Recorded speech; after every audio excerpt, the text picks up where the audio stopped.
Yeah.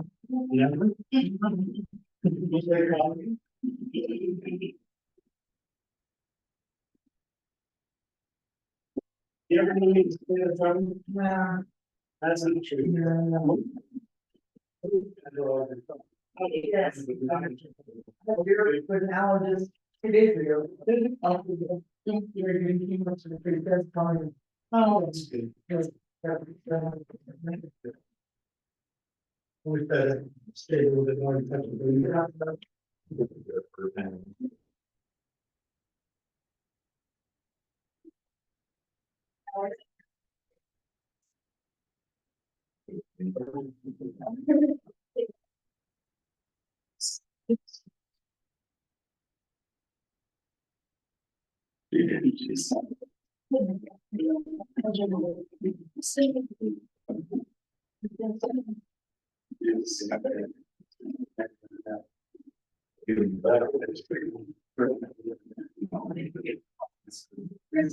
I'm good. Are you? How's things? All good? Busy, very, very busy. What's that? Yeah, that is. You can't do good for engine. Everybody else, and you know, you can't focus on all the good one for multiple. So,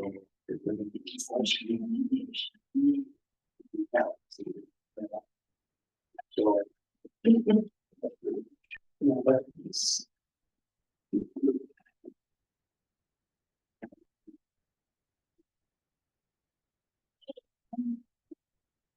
That's right. That's right. You know, for something. Good.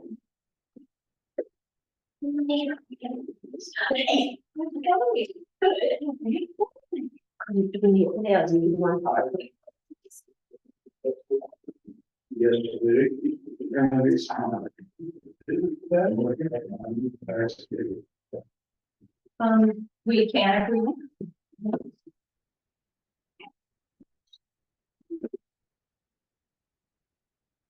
Yeah. Hey, how are you? What's that? Never know where you're going.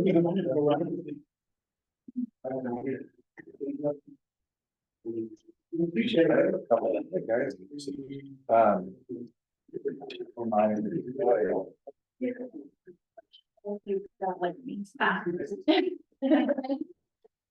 on our website, pull that up. Probably. You must sit about that.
Okay.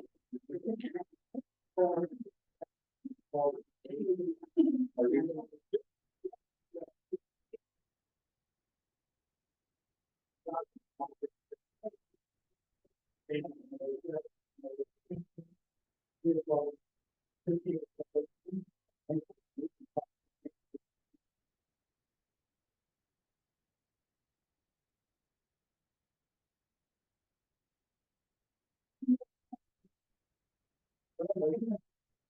it's not problem.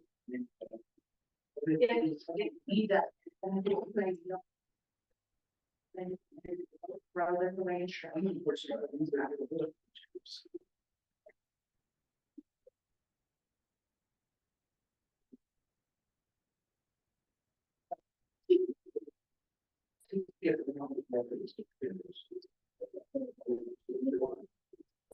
So please did that, the presentation you want.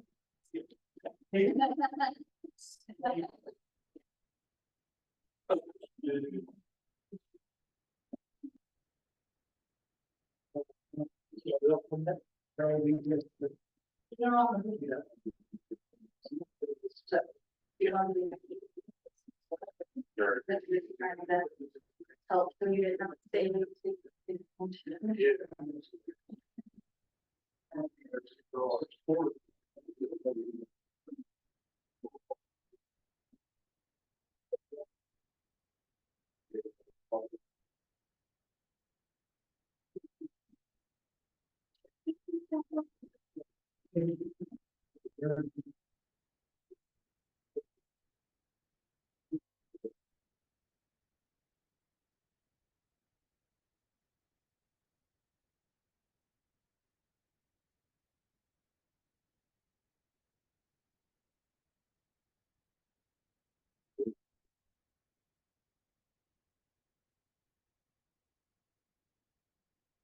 No. Yes. Yes. No, maybe. No, good. Yeah. Yeah, if we turn it up. It would maybe become. Yeah, sure. I can.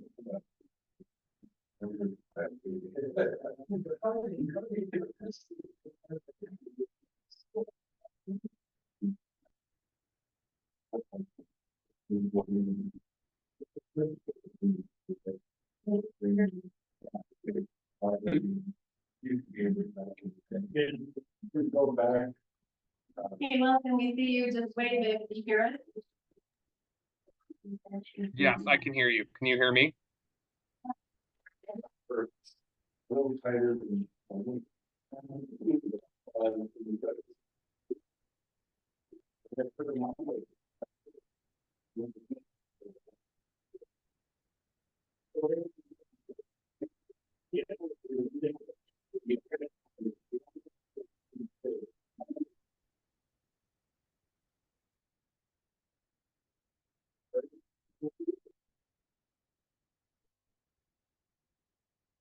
This year and year. Yeah, how are you doing? Yeah, how are you?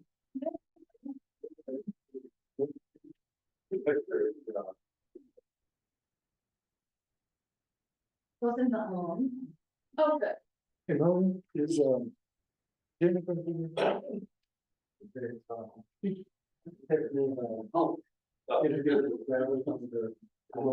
Yeah. And I talked to him, we were thinking about tomorrow, like,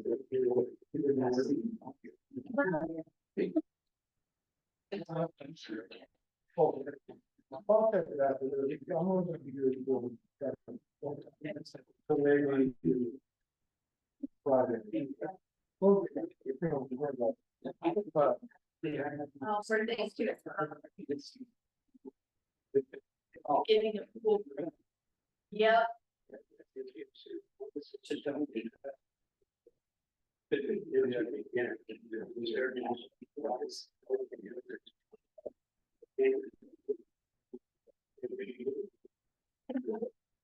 Hey, Mike.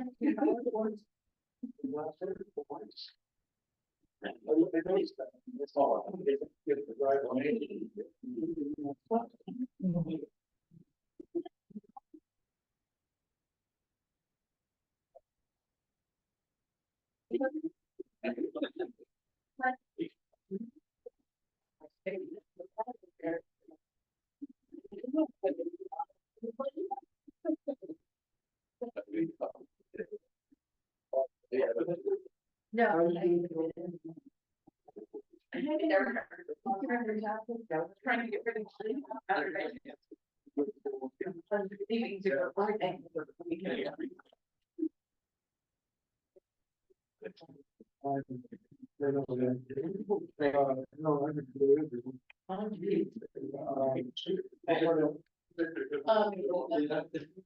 Big Benville, northern part of the no, northern, it's Salem.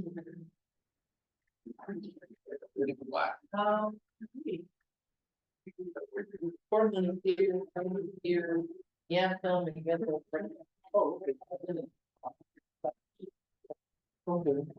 Well, so you're the code.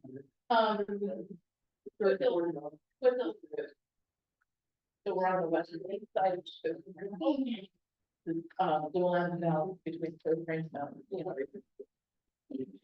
And I'm going to go with, I wanted to the web, and then we went on to the work of the college. And we went, and keep it in the name of people. Okay. Yeah.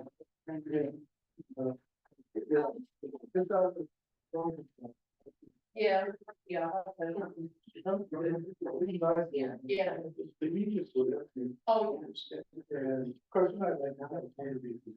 They're coming out of the water. They know. it is. If I could just watch. Yeah. I don't necessarily get it wrong. They don't work together in the way. Yeah, if you were, although I was, I have my cousin, little rat. I want to see.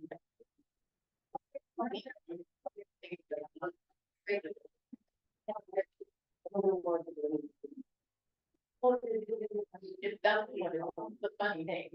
Yeah, it's not the there. Oh, that's a long one. Could be. And show them and coach them. So, yeah, I know that we went through the difficult. I know I'm very involved. To the board, that's friendly. Yeah.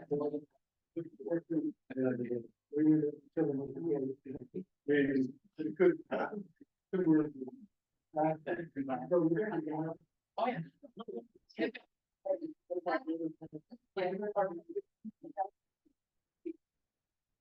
Oh, yeah.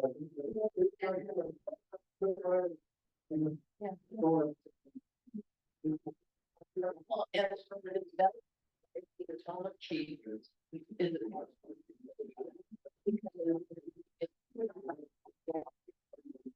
Or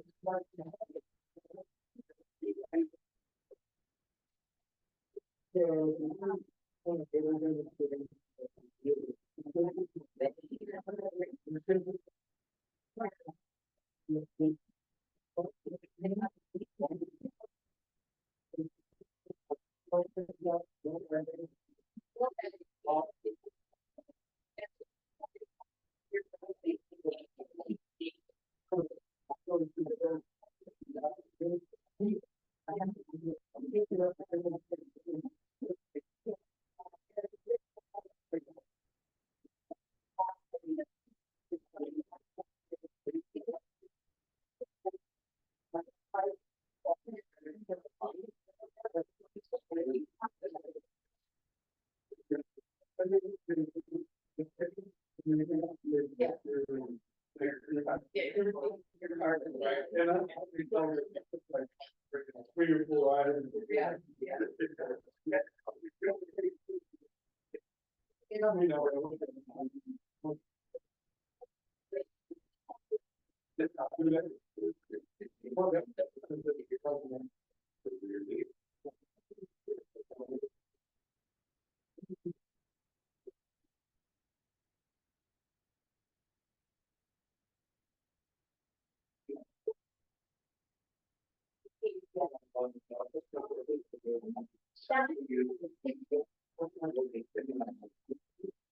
So I think.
I don't know.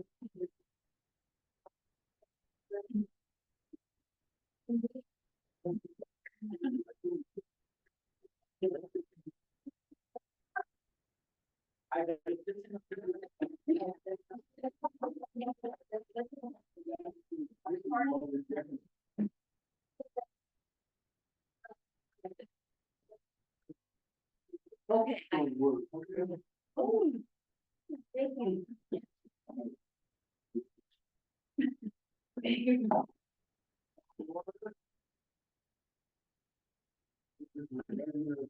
Board meeting on September 3rd, 2024. It's 6:02 and 20 seconds. But they possible work session in the fall. If you would, send your.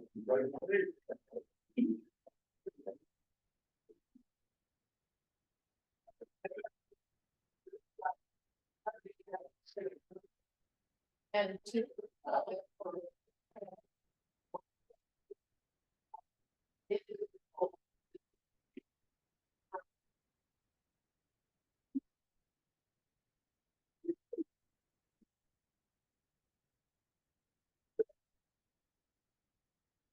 I hope everybody is time for this attendance and then time to speak.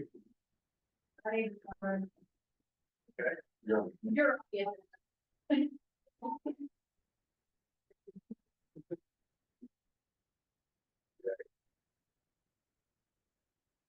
are no changes to the agenda, and so the time for persons not on the agenda. Oh, roll call, yes. Trustee Zach. Present. Trustee Evans. Here. Trustee Lee. Here. Trustee Charles. Here. Mayor Wolf. Here.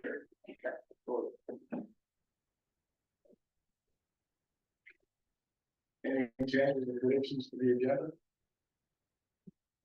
Thank you. Now we'll go to the 3-minute comments. Please limit your comments to 3 minutes and address the comments to the mayor. Still, identify yourself by name, address, and when making comments. It should be courteous, civil, and constructive. The board will make notice that no action except correct.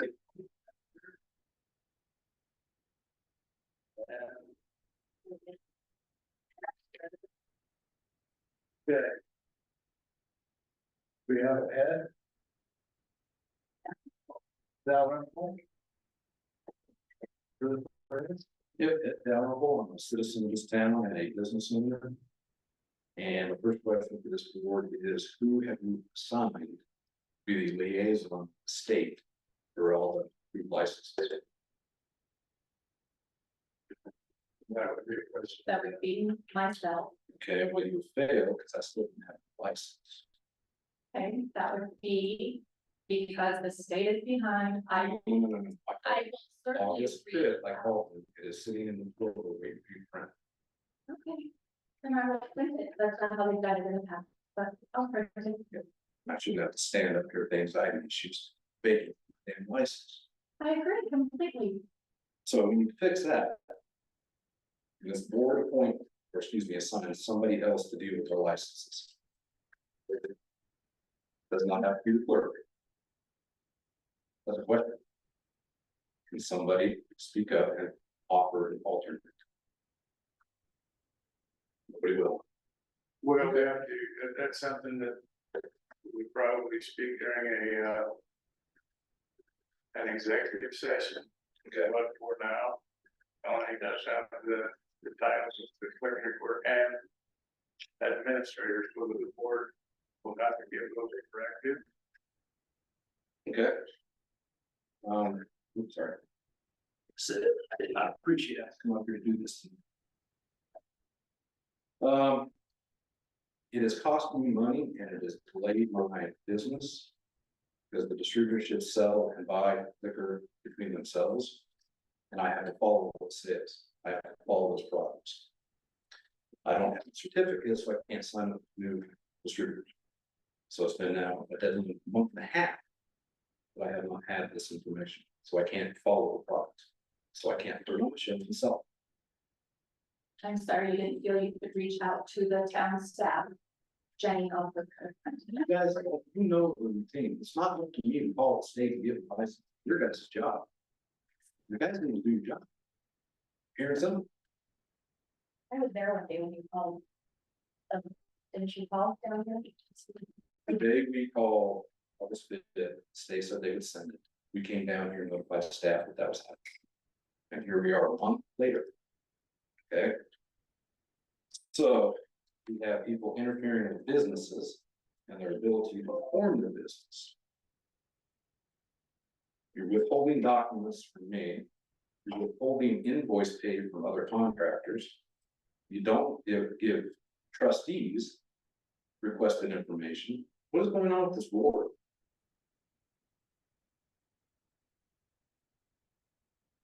I've been asked by another business to ask the question.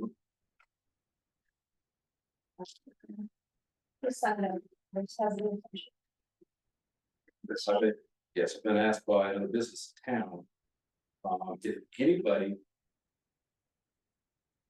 had contacted Pilgrim Supply for any type of bid, any type of materials to be furnished for the construction of the auditorium. The town did not contact them, no, but I do know that our construction company had. I know that they didn't. I called the police and asked if it was requested when several residents came to me concerned. They before lumber was delivering, so I personally called the person in charge of their bids and he said nobody asked for a bid. So we don't include our local suppliers for projects that are going on less than 100 yards in their business. This town's got a lot of problems, and it always seems to go back to an individual. Sorry, but I think this board needs to take serious consideration in asking for her resignation. That's all I can say tonight.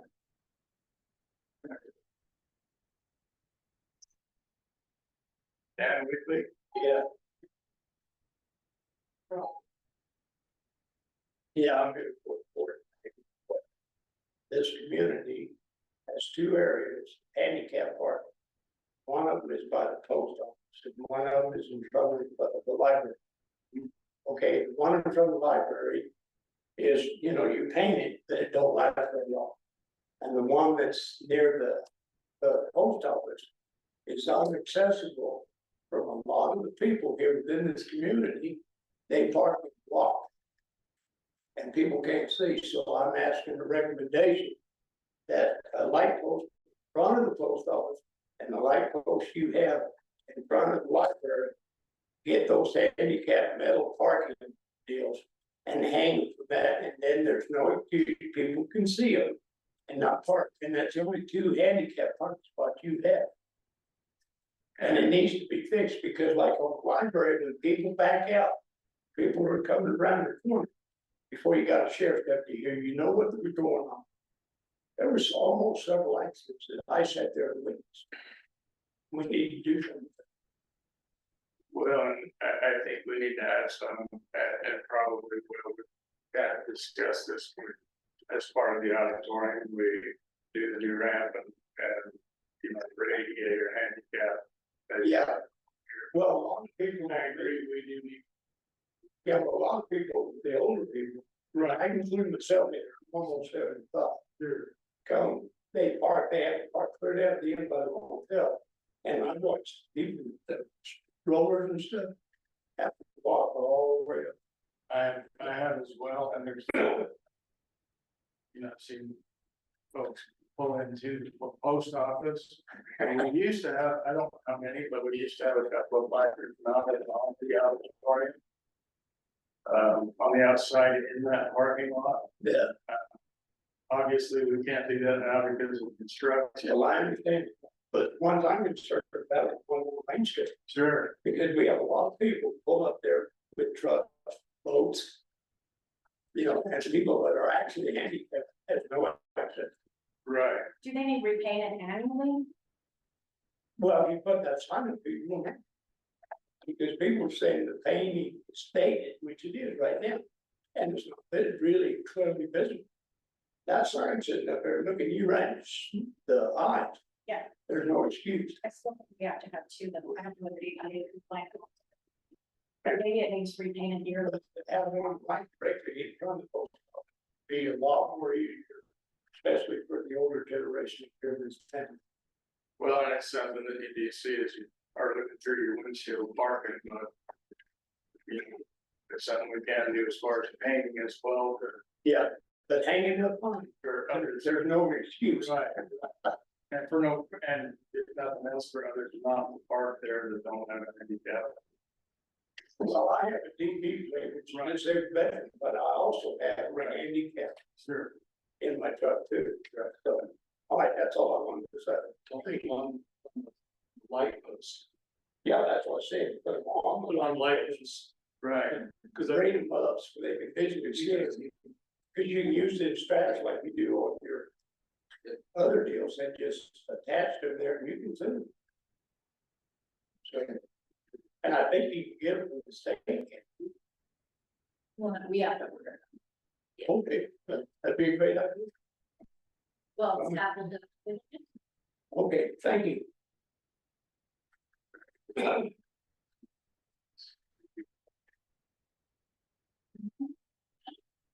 Thanks, Next. Bill Bethel. Bill Bethel, I live at 213 Plateau, behind the Alpine. I come to all these meetings, seeing a lot of stuff. Like this last little budget meeting we went to, or that I went to, and Tony was here too, that's it. It seems like we're getting rid of the cop. So we're not actively looking for a marshal and deputy anymore, obviously. I mean, I don't know. You know, I got this thing in the Plateau Valley Times and along in my water bill, talking to me about, you know, what the pros and cons, blah, blah, blah. Well, you know, this says right here, we've got a chief and 2 deputies, never had that. You know, with all the benefits and all the crap. I just did some quick dumb math and came up with $311,000. Mason County is gonna cost us $350. Plus this year is what, 145, so 1 year and 5 months, we're gonna be paying almost $500,000. Which is, it's outrageous. Yeah, I get it, they do criminal investigation, like threats, force and all this other crap. So with our cops, when we get them, I don't wanna see our cop cars go away, because I still wanna see us have our own law. This is our community, this is what we're supposed to have, that's what we're supposed to do. I don't wanna rent Mason County, thank you if you're here, appreciate you. They're doing a good job right now. But I'm not digging it, I don't like how, even on this agenda that I printed out, that you can't print out right now. You know, it's right there, we're gonna be talking about item number 16 and 17. Donating cars and getting rid of our stuff, which already paid them. You know, well, let's keep our stuff and keep looking for police officers, marshal, deputy, let's keep it going. I should have signed up twice. This little retreat we're doing on Thursday, is that open to the public? Yes, it is a board retreat. Okay, so the public can show up, is there gonna be a lawyer there? Yeah. Awesome. That's costing us. You know, for the last couple of months, going through agendas and paperwork and doing just stupid number crunching. We're coming up with a lot of money for having to double pay double lawyers. It's just unbelievable how much money we're spending.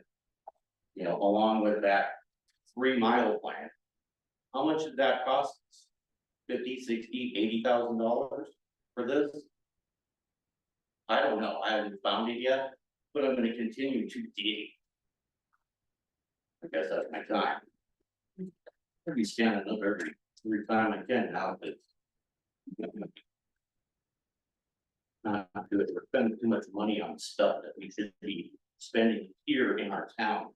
The lumber, the people that catered our food to the little picnic we just had, we got 3 businesses here that could have probably done that. Or any of them asked? On the, on the vehicles, would you like, at least like to see? I mean, so far, I think the sheriff's department personally is doing an outstanding job. Absolutely. But as we have said in the past, because we needed law enforcement and the community wanted law enforcement, so we've got them here. But as they've stated, we can, if something works out differently, cancel the contract or worse. But are we continuing to look for police right now? I mean, is it all still on the interwebs and are we getting, For any staff? is that why we're getting rid of the cars? So they're, Well, we don't have, we're gonna talk about that on the agenda, but we don't have to get rid of them right now. But that's something that the board is gonna discuss this evening. here, thank you. So, on a note, Kendall, how far out is that contract? Do we, what kind of notice do they need? So you hire. It's right off, I don't know, or notice. It just vaguely said sufficient notice. Okay, That it could be canceled with. I was thinking a year at least, okay. I mean, what little I have spoken to the officers and have seen, I definitely feel bad myself. I know it's a lot of money. And I worry about, I guess, future, with our vaccine coming up and the economy whatnot, but that's something we're gonna have to deal with month by month, year by year, so that definitely is in the back of our minds. So. Sorry for interrupting.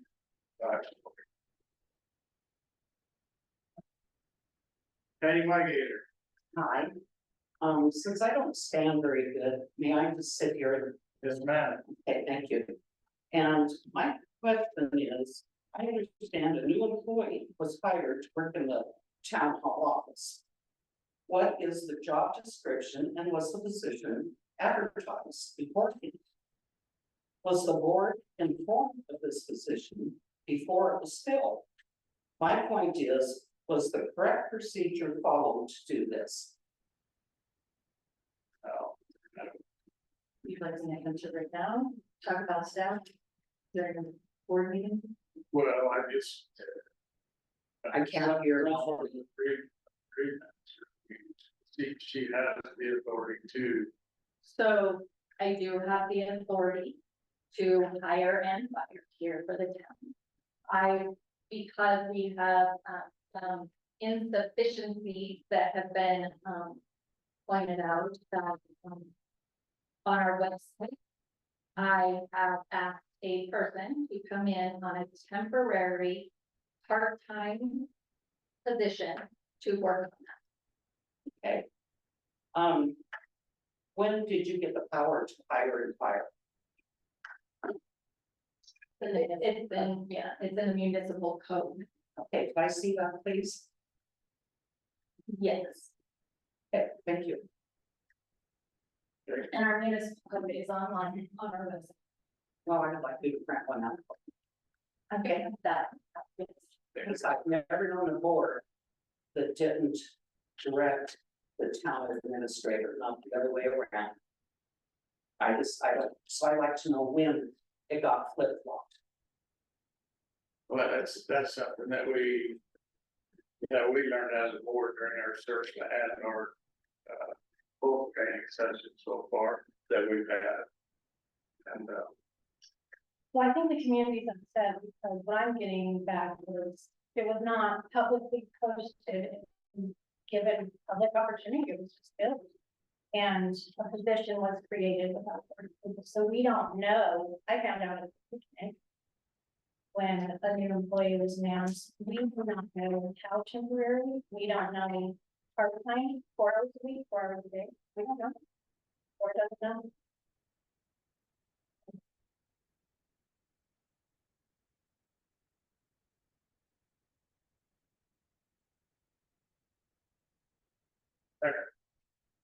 we'll look into it. I guess. Okay. Take it in. Sorry, and I'd like some of this information printed out, please. Okay.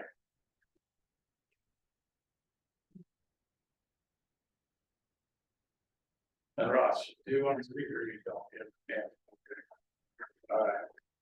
I think that's it for the 3 minutes.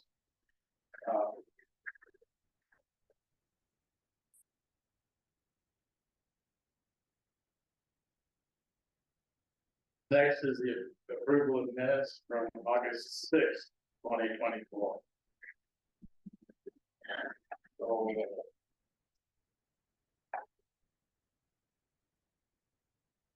I move we approve the minutes from August 26th, 2024. As published. okay, any discussion? I would like to make a note that in a sense you were allowed to speak and make your opinion, and then as right afterwards, I did as well with the freedom of speech, and no names were mentioned. There's no mention of that in the meeting or in the minutes at all. Not that I take offense to it. So because I do want to hear what, how you feel, what you're. That's, if that's a correction you want me, then we can.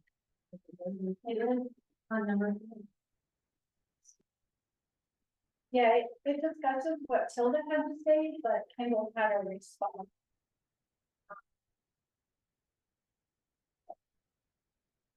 So that's all he's saying.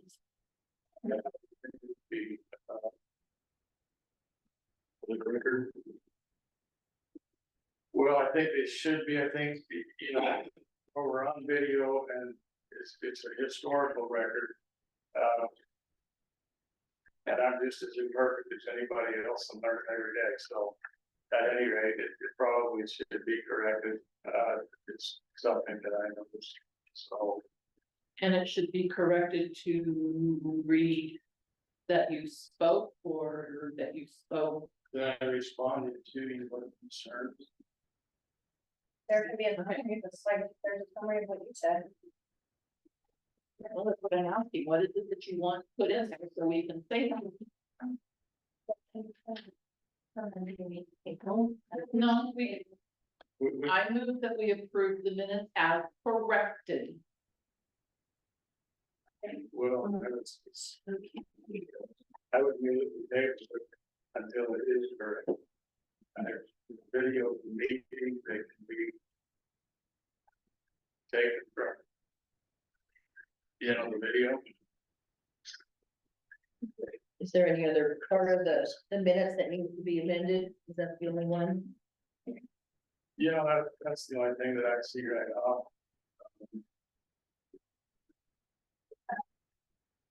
So.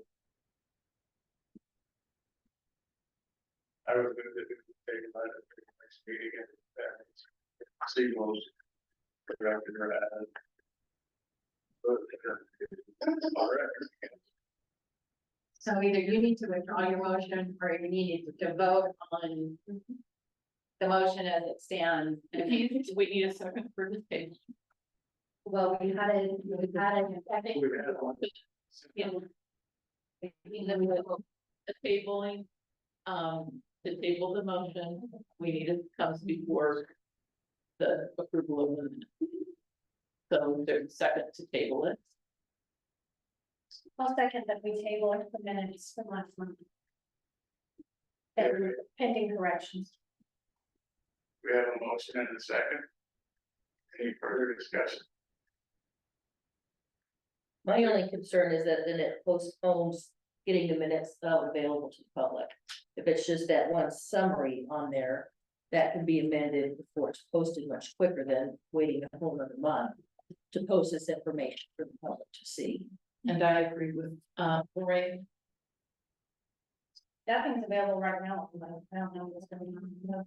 They're not available until they're approved. You know, this won't go until it's approved. There's no agenda available, no minutes available. That's correct. Okay. That's never.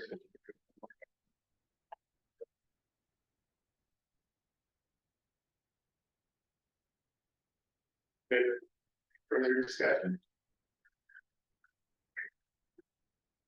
Vote. The motion at the table. The motion to table is that. Yeah. Trustee Kim, No. trustee Ellen, No. trustee Price. Yes. Trustee Winkleblack, Yes. Mayor Moore. Yes. Motion passes with three. Okay. Approval of the expenditures from August of 2024.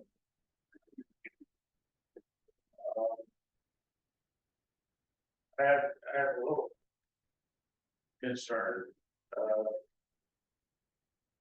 on the city of Grand Junction, is that an ongoing, is that gonna be continuous now that we have the sheriff's department contract as far as the 911, and there may be a misunderstanding of $1,000. I've notified them and they will stop. So that they will stop going, okay, and then, a little cell phone. And we cancel that. We haven't, we've been in talks with the sheriff's office and their IT department, trying to come up with a good solution for. So we're working, actually, the cell phone. The main office line. Right. Is still live. The Right. cell phone has been canceled, we're in the process of canceling the Wi-Fi card in the GTAC terminals. Now that we've established that they're really not functional for town usage. Right, So we will cancel the Wi-Fi card in the GTAC computers, in-car computers. okay, well, since the office is being, it's in my opinion anyway, or perspective that. Maybe those numbers could have been taken down before, but since they are using that, and. I've seen in the last couple of months. All three services for cell services have gone down, and the only way that I was able to make a call. Was through my Wi-Fi calling at the house, so, and what I understand, the sheriff's department has Verizon for your cell phone. Yes. And so Verizon is probably the weakest link as far as my experience has been. You can get it at Gandy Park, you can get it up in the cul-de-sac At my house, if you're standing in the right spot.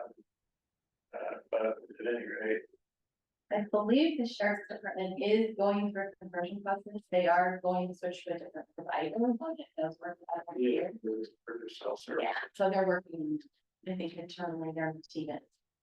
But I do think it would be the phone in the office for them, just in case. You know, Yeah, and so that is what we're looking at, is either boarding, so like I say, we're talking with their IT department so that they can better figure out how they want to answer. Voice and they'll receive voice. So we're. Yes. okay,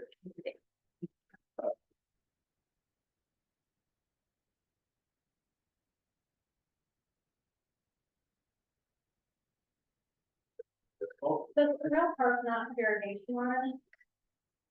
Not that much irrigation part. No. But do they have water rights? Because we're spending $1,800 on municipal water to water there. Yeah. That's. We are, so there's lots to consider whenever you're doing flood irrigation. Such as manpower, the weeds, the spottiness of the irrigation, you know, flood irrigation, you're gonna have dead spots right now. We don't. So there's a little bit more, but we can talk about that during budget. right. I don't know if they still exist, Mike, do you have, know any plans over there with the engineering of the gravity bed to the Terrell Park or the whole subdivision? Because we discussed this clear back when I was on the board 30 years ago. There was a pond, there was irrigation pipe to the city limits. There was some filtration, you're gonna get. You know, it's never gonna be, it's just, it'd be like Andy Park, basically. So, but there wouldn't have to be a pump. And it would service everything from the east side of our property, clear down to Glenarm and up to, from Spring to, the Monero subdivision that we met on. But the main thing that would save us a lot of money, and I've brought this before for several times and over the years in the past. Mr. Mayor, can we talk about this during budget as opposed to trying to approve the financials? Yeah. Funds? We could certainly do that. I'll just FYI, so the public knows and we can discuss that there. So we can forward the track.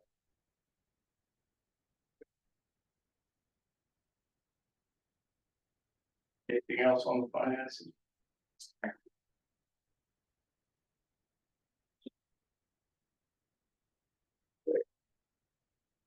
I move that we approve the expenditure from August 2024. Well, second, Okay, we have a motion and a second. Any further discussion?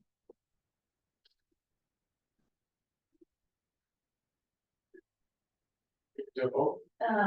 Trustee. Yes. Trustee. That's. yes, Trustee. Yes. Mayor. I will say yes, now that we have the. I know what you're planning on the phone lines and such.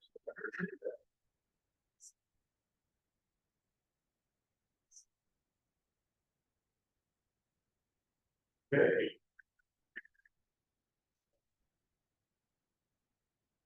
Okay. Derby Energy presentation by Chris Clark. Hey, good evening, Chris Clark with Laramie Energy, Vice President of Field Operations. A.B. Middleton is our contract permitting person that does a lot of our plans and programs.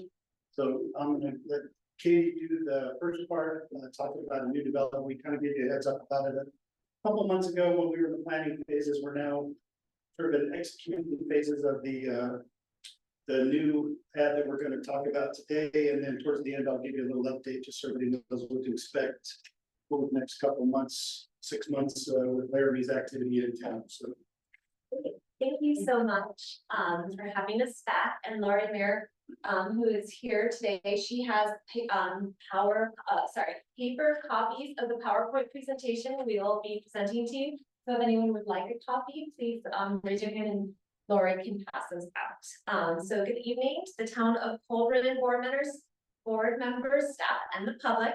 On behalf of Laramie Energy, we extend our sincere appreciation for the opportunity to present to you tonight. Next slide.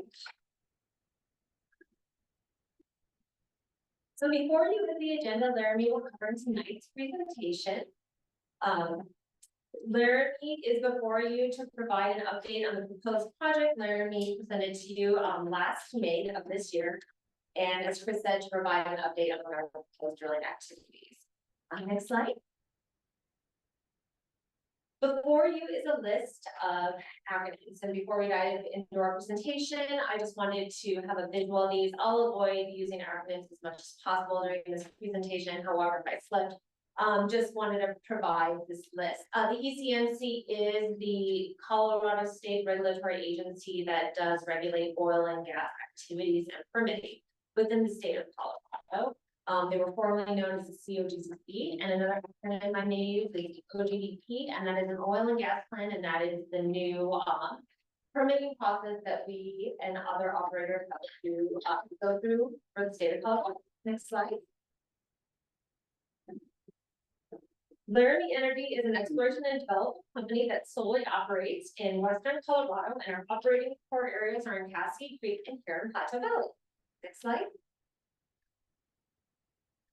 Laramie has been operating in Plateau Valley since 2017 and is an active member in the community. In Mesa County, Laramie operates approximately 150 well pads, including around 940 wells. Laramie land holdings composed of approximately 11,000 acres, consisting of 120 individual parcels and 2 large ranches with conservation agreements. In 2023, Laramie paid $7.5 million in annual taxes to Mesa County, which included the 2023 annual mill levy payment of $1.66 million to District 50 for the new school facility. Next slide. The next 2 slides are going to cover Laramie's proposed project, the 2024 CCR 0994 2302 Oil and Gas Development Plan. Next slide. When Laramie presented to you last May, a title for the project and the name for the well pad had not been determined yet. The well pad has been named the CCR 0994 2302. The surface owner is Colorado Canyon Ranch LLC, thus the name CCR. Throughout this presentation, I'll refer to the pad as CCR pad, and the project is referred to the 2024 CCR 0994 2302 OGDP. Laramie is proposing to construct in Brush Creek area, as shown in the map before you. This area is approximately located 6 miles east of the town of Colburn, and the nearest public roads are Highway 330 and 64 and 310th Road. Next slide. All ground disturbance will occur on property owned by the Colorado Canyon Ranch LLC, and Laramie has obtained a surface use agreement. The project will result in 10.2 acres of disturbance, and 4.2 acres will be long-term disturbance. Basically, 60% of the project will be short-term disturbance. The pipeline will be immediately reclaimed after installation and will connect to existing pipeline infrastructure just south of the project area. Next slide. As the primary operator in Plateau Valley, Laramie owns and operates several support facilities and pipeline corridors. These facilities not only support Laramie's proposed and current operations, but they also reduce truck traffic and water use in the area. Next slide. This map displays the proposed CCR pad. The hydrology map presented shows the downgradient flow in blue from the proposed well pad. This map was prepared by Westwater Engineering, an independent consultant, to show the direction of the surface runoff based on topography. From this pad, surface runoff flows towards Buzzard Creek, not Plateau Creek, to the south. There's also no water wells in the downgrading area. Please note that this portion in blue does not mean liquids be free flowing from the pad. The blue path indicates that in the unlikely event of a spill, the surface water would flow in that direction. KLJ Engineering and Laramie have designed this well pad to mitigate and minimize any fluids from leaving the site in the unlikely event of a spill. The site has been designed, site designs include secondary containment and ditches and berm. Next slide.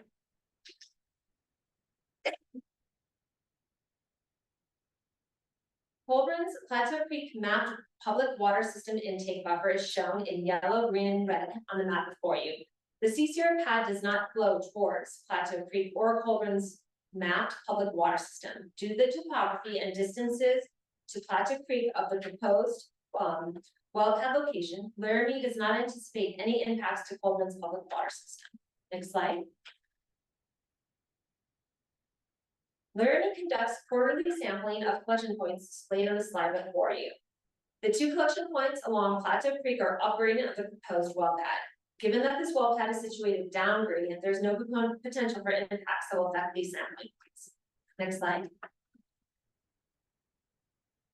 In the unlikely event of a release, Laramie notifies CDPHE and ECMC. There's standard different reporting protocols for each of those agencies, and Laramie always adheres to those procedures. Next slide. Before you is a list of best management practices, otherwise referred to as BMPs, which Laramie will implement to minimize and mitigate any potential impacts to best protect public health, the environment and wildlife resources. Laramie will stage a fully equipped emergency spill response trailer pictured on the upper right at the adjacent David 23 pad that is located in the area, and this will be staged during drilling and completion activities. We'll also have a spill kit during production, which is after drilling and completions are done.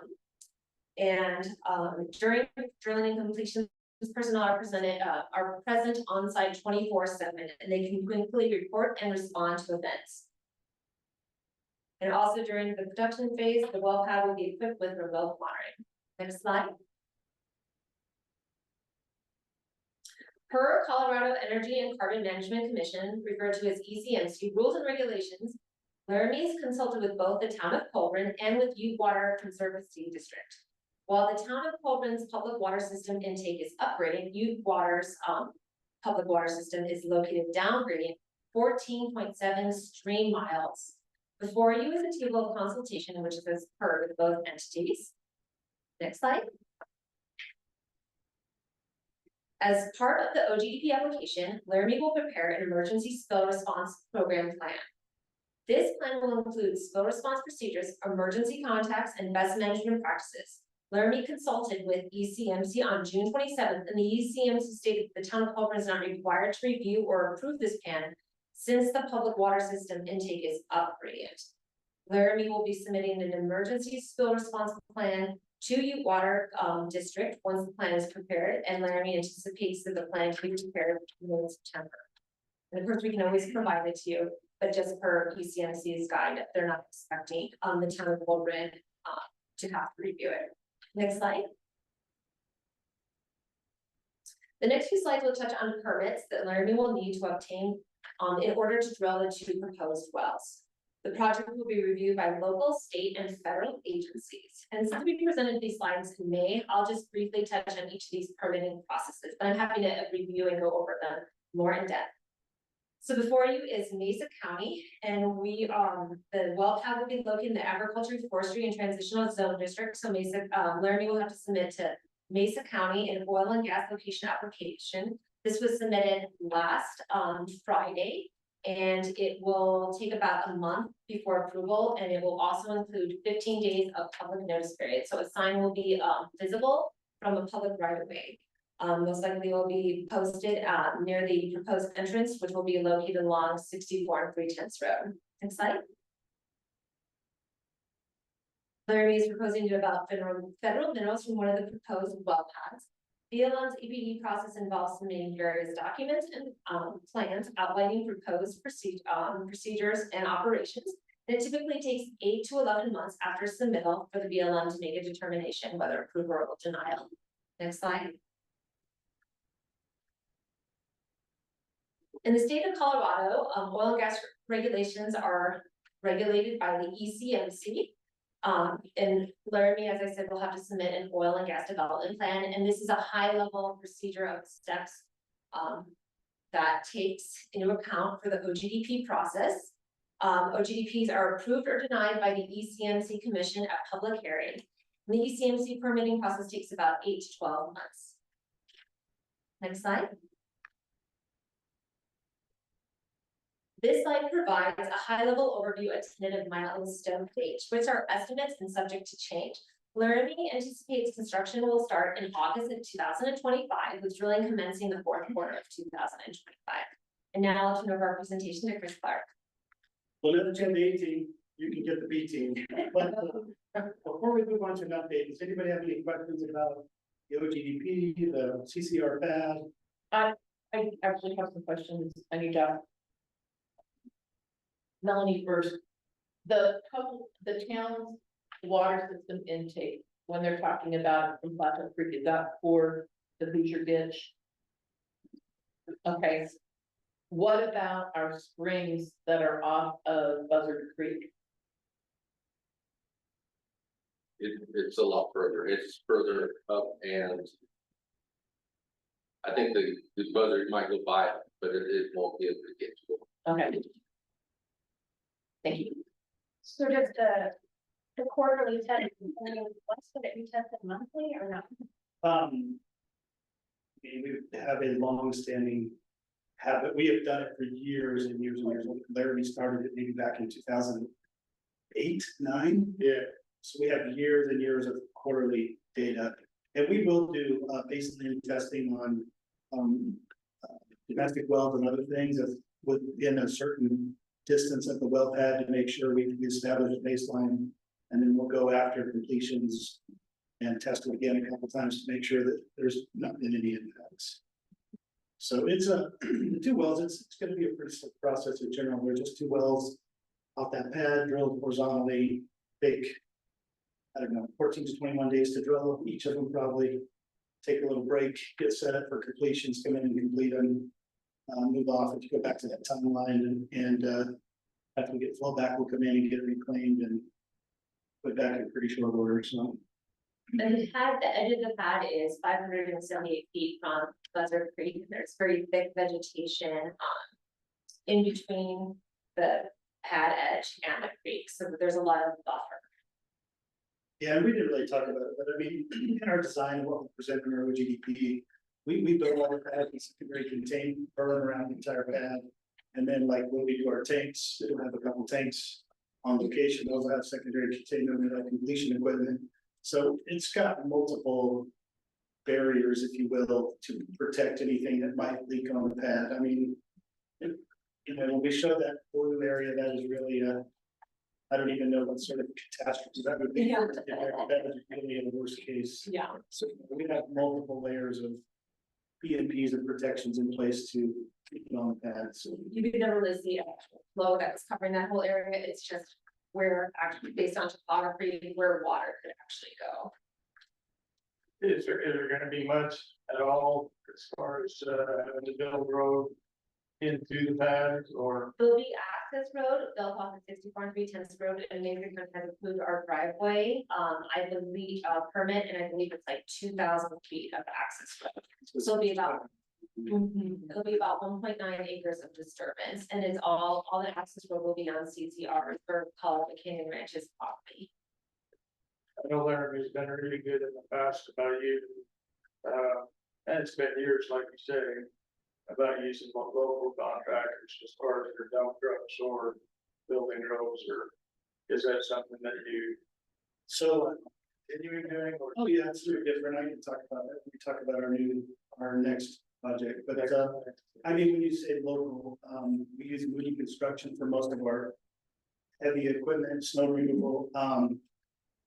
They're at Mesa County, they're at Grand Junction. I think they have a guy or two that also lives up here and lives in the community and works for us. So they're not necessarily based out of there. You know, we use Mark Laird a fair amount. All the gravel typically comes out of either the Wood Ring or the Sunnyside pits through Parkers. Yeah, so yeah, so we use But yeah, still thinking they can't do it, or And we've used Ken for things a little bit in the past. I think Mark Laird's probably one we use with some frequency, but I will say, I think when we look at the scope and scale of these projects, Yeah, we don't necessarily have any local contractors, I would say, that have the equipment or bandwidth for some of those, so that's why, we'll be using Mark, like, we'll haul the cuttings off of that, they'll go to Greenleaf. Mark Laird does that for us now, he'll be doing it for this head also. So, yeah, it's a multitude, yeah. about doing that. Yeah, I signed lots of invoices for Valley Ranch and the hardware stores. I know we got lots of stuff over. We'd like to hear that. Any other questions on that development?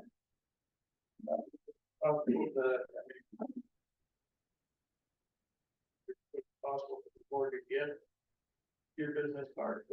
Absolutely, I forgot again, but I will drop off some new ones because we did move offices with Melanie, because we have our program cleanup coming up here in a couple, 3 weeks, so lots of folks in town for that, Indeed. And Barbara, so yeah, okay, good. Lori prepared.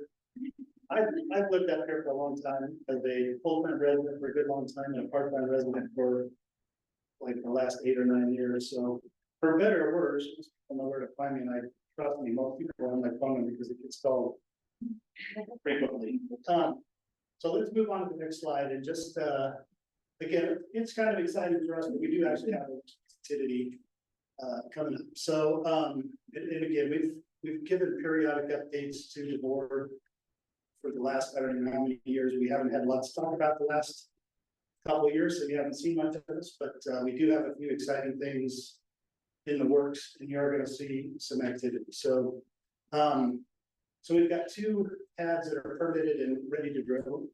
One of those would be the Hayward 2509. The next one would be the BCU 14L. So everything's set right now. We have the drilling rig working up in Cascade Creek, which is our property up above the Beck. They should finish up around 1st of November, thereabouts. And then we will move to the Hayward pad, maybe the middle of November. And the Hayward pad is quite a ways up Harrison Creek. I think we've got 13 miles to drill in the Hayward. So we'll drill there till just after the 1st of the year, and then we will move down towards the mouth of Harrison Creek and have the 14L pad. I think the pins on there kind of show where they're at. So, and we're going to go to the next slide. So that'll be drilling this, just a picture of the pad. So we built a 2509 well pad quite a little while ago, actually. Kind of ran into commodity price issues and some changes in our drilling program, and we did not execute, but we are there, and we're going to mobilize in November. 55 days, our drilling rig's really doing a great job, so I wouldn't be surprised if we get it done a little quicker. And then we'll launch right into completions in February, so that'll take another 48 days. And then the next slide should show the 14L pad. And which at the time of the picture was not there, but it's currently constructed. And we'll actually, just as a heads up, start hauling gravel to that pad the later part of this month. So you will see some pretty intensive activity for a few days as we have lots and lots of dump trucks and belly dumps headed up with gravel coming out of the Sunnyside pit up to gravel that pad. So again, 10 directional wells, gonna move in January, 42 days to drill it, and we'll complete that back to back right as soon as we get done with 2509. And I mean, that's kind of I guess I would say the intensive activity to look forward to or not over the winter, but so we should be out, as that shows, at April or thereabouts, and we're gonna move the rig back to Cascade Creek in theory, and then come back here as we noted for the other, if we get our OGDP approved. We also have another pad that's approved and in works, so we'll probably have some more pretty intensive activity in Q3 and Q4 of 2025 in the town program. So yeah, exciting times for us. Hopefully, we'll bring a little bit of people in and sling gas and hopefully up the restaurants and other things. So, anyhow, I don't know if y'all have any questions about that. That's what we've got going on. Yeah,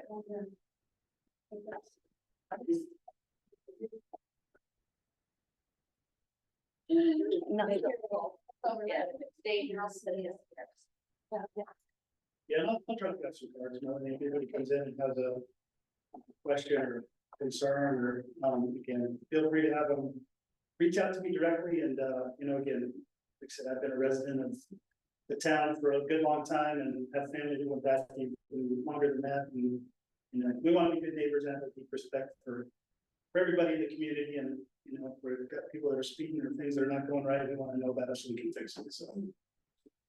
All feedback is good feedback, and it's our intent to, you know, make sure it's a positive endeavor for us and also for the community, so. But definitely has been good in the past. I appreciate the relationship. Well, we enjoyed it too. Again, we're looking forward to our barbecue and over and clean up, see what kind of treasures we find. Always an adventure. There's always an adventure. All right, well, thank you. Thank you. Thank you. Appreciate it.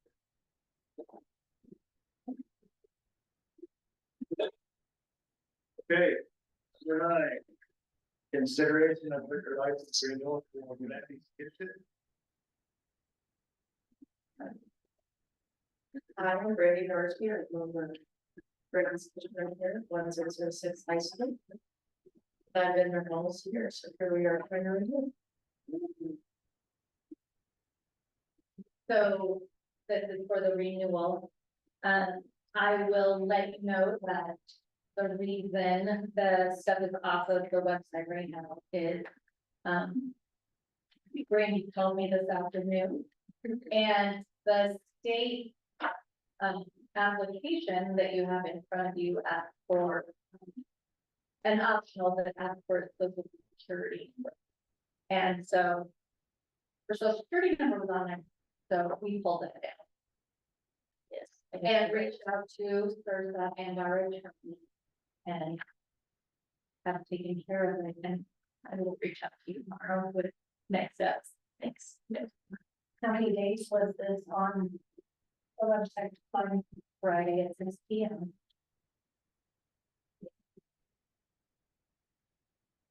You guys have it locked up. Yeah.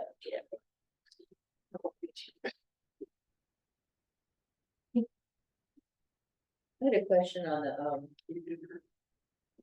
there the bottom it talks about licensing for a two-year renewal, and I saw that they're working on that. So is this applicable yet? No. So it will not be, the way they've explained it, is it's brand new and the state hasn't figured out how they're going to implement this yet. But the local license, it'll be a 2-year license, but every year she would, using you as an example, she would come in and pay the fee when she normally would have applied. But going through everything, they literally, the state is still working on timelines and procedures. Originally, it was supposed to go live August 7th, I believe, and so they had it in their queue to put the application up, and so the state did, and that's the application we used, and it has the 2-year option on it, but they don't know how to do the 2-year option. I went through a little bit of that in your. Yeah, looking through that was a little confusing, but it's going to head that direction, but right now. Yeah, An annual for it's Bandy. been annual for everybody. And so they're looking at, they're looking at a 2-year renewal. And we'll see if we can get there. You get to be the first one to try the system, right? I think that, I bring it back in front of you, if they get this figured out pretty soon, I think that we should, help Brandy get there, so, I agree. he has an option, so we'll. Okay. Does the town have any issues with this license application? No. We can help streamline things, make it easier for our business owner. Like to just the resume, that'd be great. Yeah, Thank you. thank you. I move that we approve the retail liquor license renewal application for Brandy's Kitchen. I would second that. Motion and a second, is there any further discussion? It's a great addition to our local community, so Yes. glad that she opened up shop and enjoyed going with us, so I think it's a good idea to renew that. Yeah, there's a good atmosphere. Good trade. Good. Okay, vote please. Trustee Winkleman. Yes. Trustee Craig. Yes. Trustee Ben. Yes. Trustee Evans. Yes. Mayor Wolf. Yes.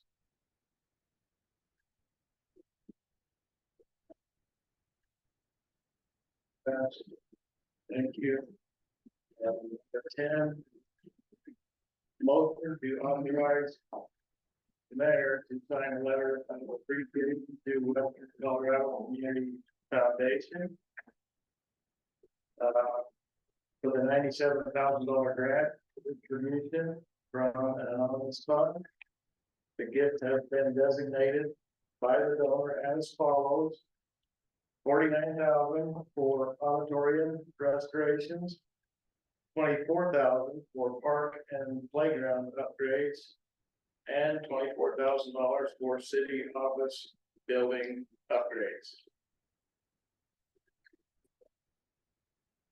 And so, how long is it? I believe it's in July. In July, we received notice from a community foundation with these donations specified the way they did. And so tonight, I'm asking for approval to sign a letter of appreciation for that. It's great. Did, Western Colorado Community Foundation, did they dictate how money would be distributed? Okay, so they specifically identified those amounts for that purpose. Yes, I believe donor, it was the donor's intent, not the foundation's intent, just to be clear, the donor. Otherwise, great, let's move on. Yeah. This is a wonderful donation to the town. Absolutely. So we have a further discussion. So I move that we authorize the mayor to sign a letter of appreciation to the Western Colorado Community Foundation for $97,000 grant distribution. Anonymously. I second the motion. We have a motion and a second. Any further discussion? Hearing none, we'll take a vote. Trustee Price. Yes. Trustee Zen. Yes. Trustee Yes. Trustee Evans. Yes. Yes.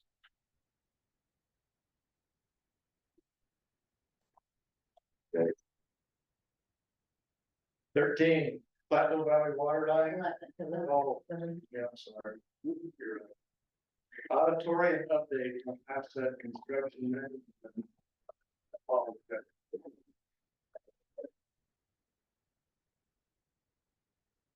Good evening.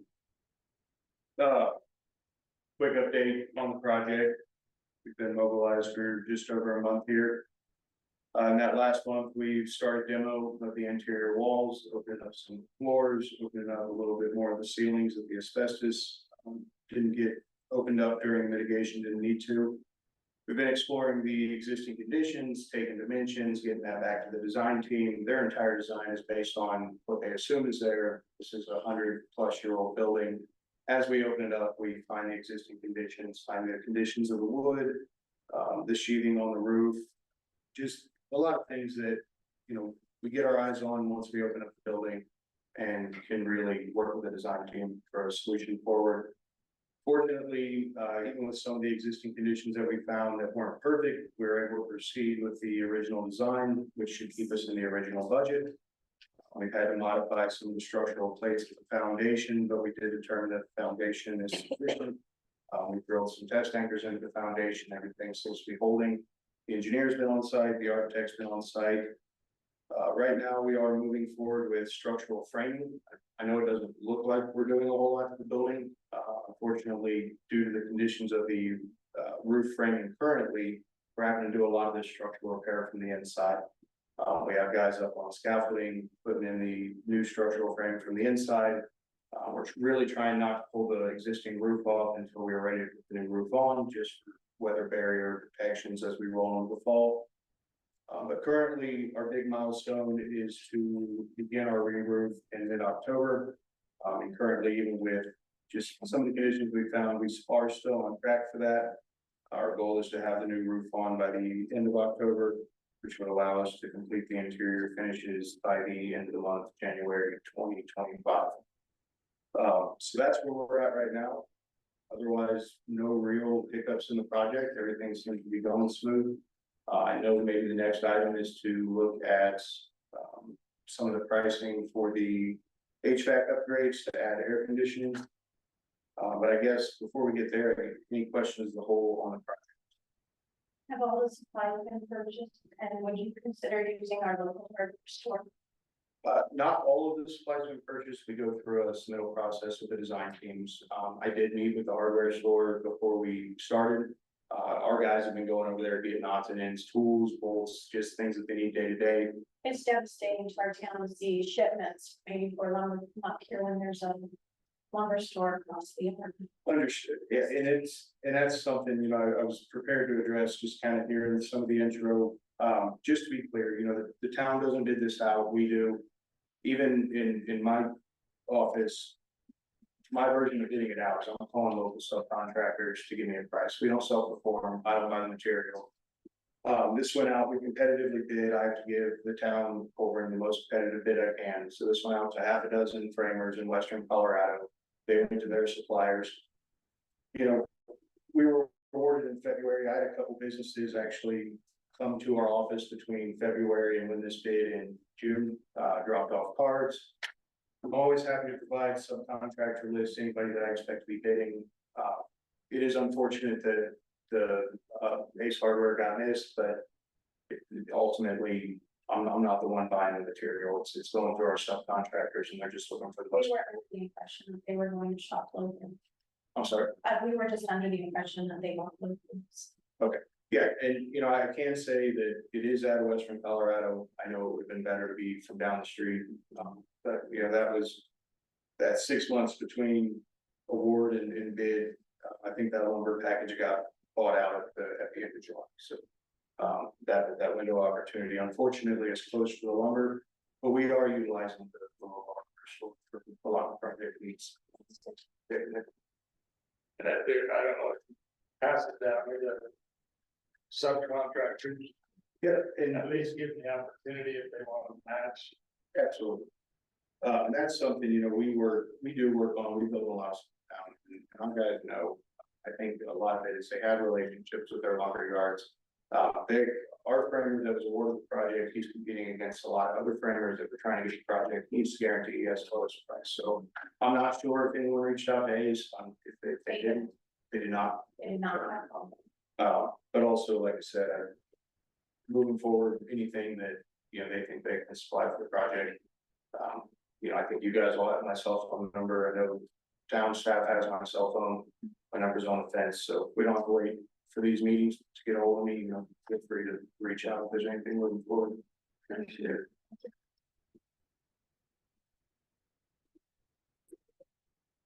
Any other questions on the project?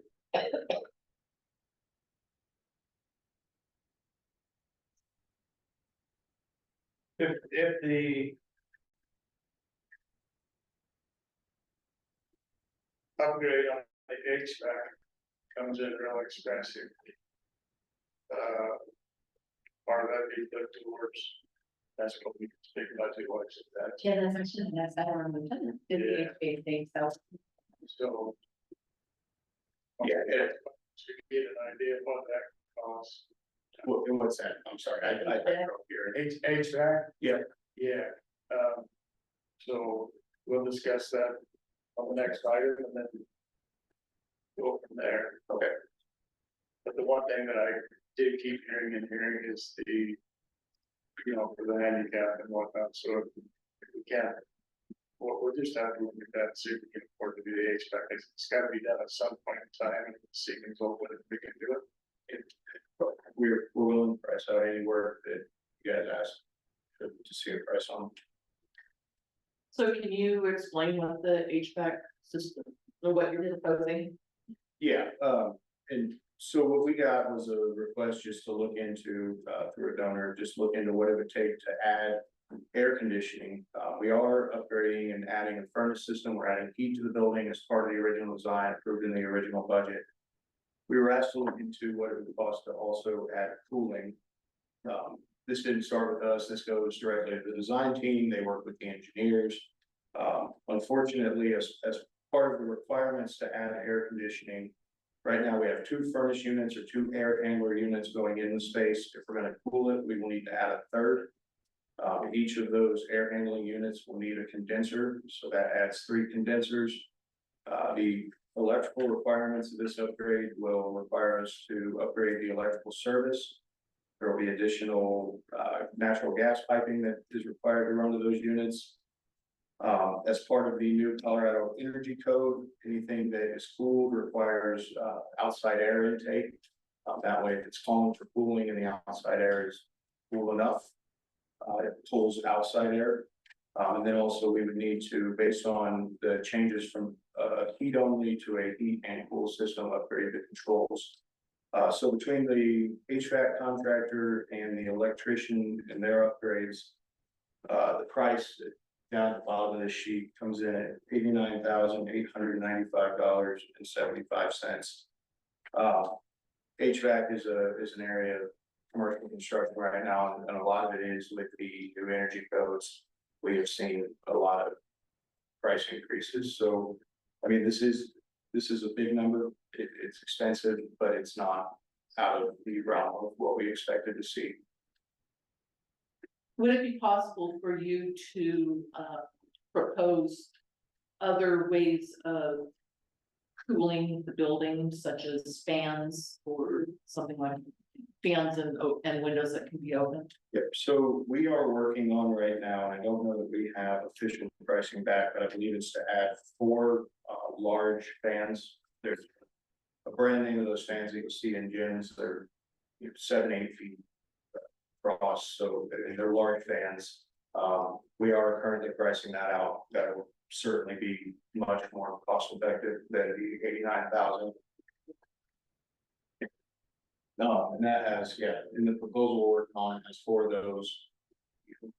I know the summer months get hot up here, but for a majority of the year, I think those fans would give you guys a lot of relief on the heat in there.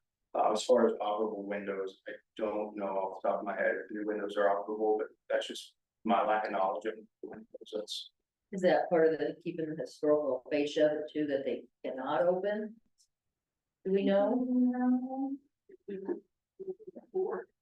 Yeah, and the west ones maybe no, but then the other ones and south, and I think those are. The ones on the west side are the existing to stay. On the north and south side, those are all getting replaced. Are they being replaced with historically correct windows or just vinyl? I don't know that they're necessarily historically correct. I believe they are wood clad. It's certainly matched the design intent of the historic building. I had asked a question the last time, I don't know if a lot of them automatically do it now, but they're putting on the skin for the roof.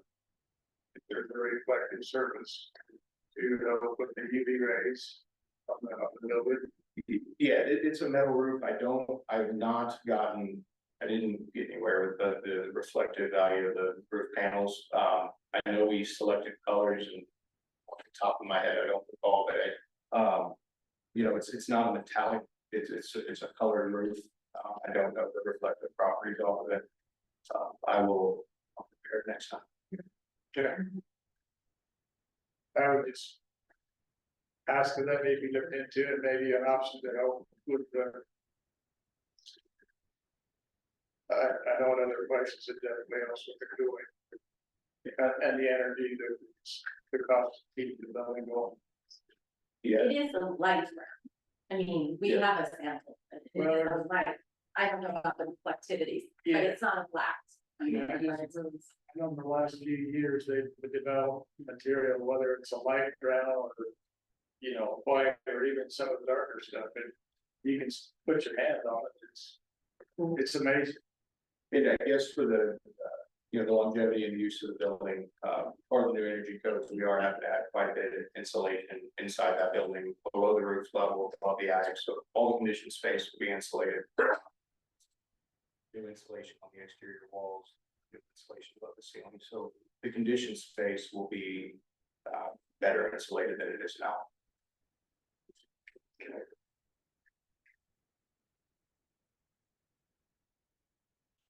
I think at this time, I would not be in favor of adding the HVAC due to the cost.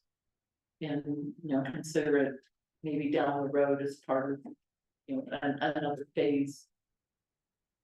Well, that's good. I mean, they don't have to be used right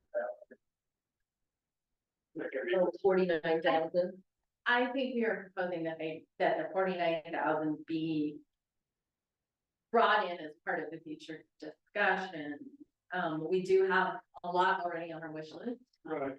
So, we think we can spend it in this go around versus saving it, and I think that will help address, the donor request. So we would recommend that we, as we move through this process, we identify an expenditure. This could, easily consume that and then some, and it is something that if we are going to do it, we would like to make the decision tonight. The other stuff we can probably bring back to you as we kind of keep compiling a wish list, then you can prioritize stuff.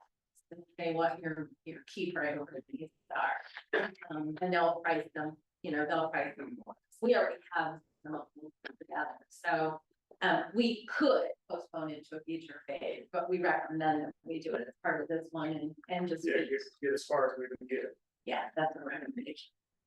And just to be clear, if these funds are approved to be made part of the project, that would go into the contingency account, for the job. Any of that doesn't get used by the, as we get through the project, if we don't add fans, if we don't add air conditioning, if we decide not to spend it, that money gets returned to the town. So that's not just free to us to use on a whim. It does go through approval processes and returned. It's not spent. Yeah, I think you made it very clear that it was a fixed bid when it came in. Correct. I have a question. Would it be more expensive to put it in later though? Because you have everything opened up right now, you can run the ducting, you said you had to add a third condenser. Yeah. So if we don't put it in now, is this price gonna change? Because now you have to go and add more stuff or rip stuff out again to get that ducting into, oh, not ducting, but they can just, kind of backtrack to put it back in. With, today's economy, I've never waited on anything and had to get cheaper. As for construction, we are putting in a drop ceiling, that will allow access through that ceiling for the future of the building. There's no hard lid ceiling in the space. So they, somebody could get access to this attic area down the road if they needed. If we need to add a furnace, with the additional framing that we're adding in the attic level, I believe that it's sufficient, obviously to hold the weight of the furnace, but also the crews that need to work. I think this is something that could be done later. As for how the cost will hold, our industry is a roller coaster of cost fluctuation. But I don't think the constructability of it will still be constructed down the road. So in 49,000, then we're saying we're wanting to put into this phase and put it into that budget thing and then decide as we have these fewer options, then we will decide where we really would want that to go. Based on the few 3 or 4 or 8 things that we're looking at. Yeah. Okay. Do you have an idea of how much would be just to install the ductworks now and leave the rest of the additional furnace and the condensers? Structure. I do not have the ductwork only breakout. That's something we could easily get.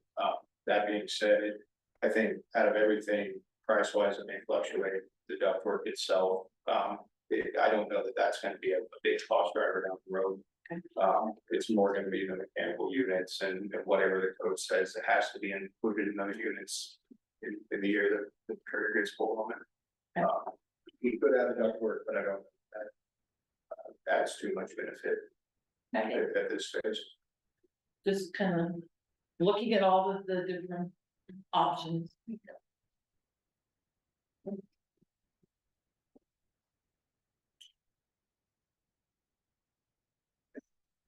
So do you want to table it and look at more options at a workshop?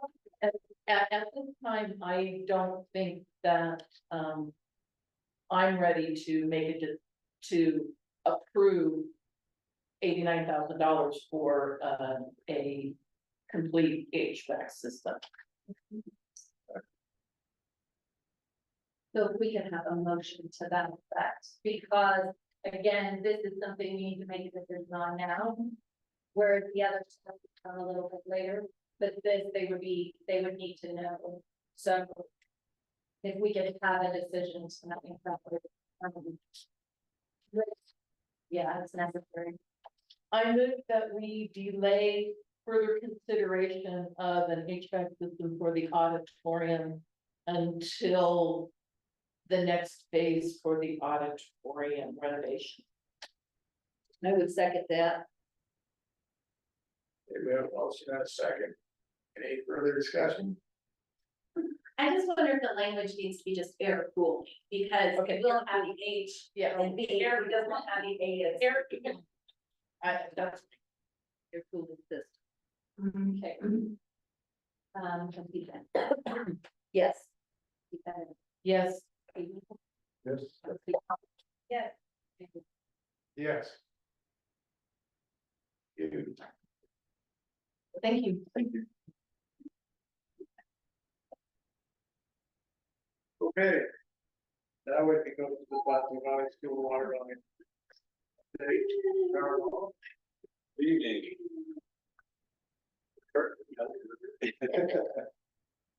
Well, thank you for having me. It's exciting to be able to come up and tell you a little bit about our school project. If you haven't driven by and noticed, it looks a little different. The progress of our summer and the ongoing work throughout this beginning of the school year. Amazing things are happening, and I'm on the agenda for the update of the water line. But I'd also like to give an update of the school and then also address the water line, just because I'd like our public to kind of know the processes and what's happening and what our intent is. Carla, I gave you I know, and I've lost the image. Did you- You'll send me your flash drive. in our website too. Yeah. I'm sure the website, we can start with that, please. But if you go to, and if you want to go right to the main page, then I can show everybody how to navigate. We have an ongoing process. And please share this with your community, neighbors, friends, to know what's going on is very important for us. This is our project in our community school, so we want you to know that we are being pretty diligent about putting things on our website so people can track them if they so choose. But I'll start, we can start here. With the image up front, if you have not noticed, the entire new school building project will be to the north of our current school building. So there is right now a vast hole alleyway lot that was created through the removal of about 10 classrooms and some office buildings, both on the east and the west side of our school. And that alleyway is where our existing building structure will be built. So if you look at this image, it's actually D that is there now. That's the existing auditorium and gymnasium. So if you can visualize the gym auditorium there, that phase E to the east side is what is currently being excavated, and we're currently seeing our construction folks and subcontractors working diligently to produce the excavation for a new gymnasium. And that, I'm told, probably next week we'll start seeing cement being put into play there, so we can start that new auxiliary gym that will butt right up to our existing gymnasium. And then from there, in front of that, right behind the current school building is area A, That will be the front of the school, and that will extend from the east there in front of the auditorium, all the way to the west, almost to where our current building is, a little farther west. So E and A are currently underway, and then the project will resume farther west of A towards the creek. And you'll see in that wing elongated, and it'll be 2-storied, and then right behind that will be the last phase of construction. That's the career tech ed, our ag programs, music, STEM classrooms, performing arts, all of that would be housed in that part of the building. So just to give you a little visual, that's kind of what I'd like to start with tonight. But again, E and A are currently what you're seeing. And I'm told by November, we should start seeing steel go straight up and be vertical. So it's exciting. They're very close to getting there. And we are currently right on track with our building plans. So again, we're very excited that we can maintain that, and our crews have done an exceptional job of getting things in place, so we are on track. And if you can pull up our website, the other thing I wanted to share, again, please share to our community as much as possible. But we have 2 tracking modes. If you go to our website, and there's actually, can you do that, please, Mark? Website. Yeah, the district website. There it is. If you go to the homepage. And there is actually a box there, the new school updates. And if you click onto that, there are 2 tracking modes that we're using, a weekly progress mode and a monthly progress from our owners group. So let's click on the monthly, if you wouldn't mind. One just over Carla to the other side. Yes, thank you. But this is our school replacement project. It's what we give to the board. It's July 31st, so we should have one here very soon. That includes August. But as you scroll down and look at that progress update on a monthly basis, I would start with an overview of our schedule. You see 2 timelines. The top one is our completion percentage. And if you'll note, it's hard to see on your visual or your screen here, but there's an orange bar that's about at the 10% mark. That's our completion percentage for our construction, and our targeted date of June 26th. So I think we're roughly over that 10% at this particular time. And then also below that is the completion percentage of the project with the budget. And I'd like to see that one move very slowly, because that means we're keeping our money. But that gives you an opportunity as a public to see where we're at, both on the schedule and where we're at on our budget schedule. So again, $67 million with our $40 million bond and the $26 million BEST grant. Also includes some expenditures. Can you go back to that for one more second? That includes both our total expenditures. We're at 2.5 million through June. That has changed, but then also our local expenditures. So we can kind of track, and local needs a 60-mile radius. So that's from Junction all the ways radio through Rifle area is where they're telling me that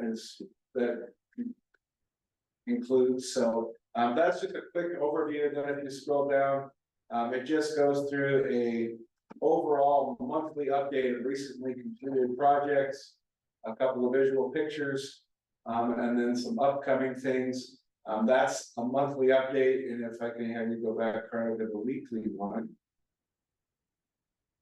It's a little more specific week to week, and this one is current as of last week, but it shows you, again, just in general, if somebody wants to see, and you can scroll down, please, some visual pictures, what's been going on that particular week, both with their site work and with the construction and the building.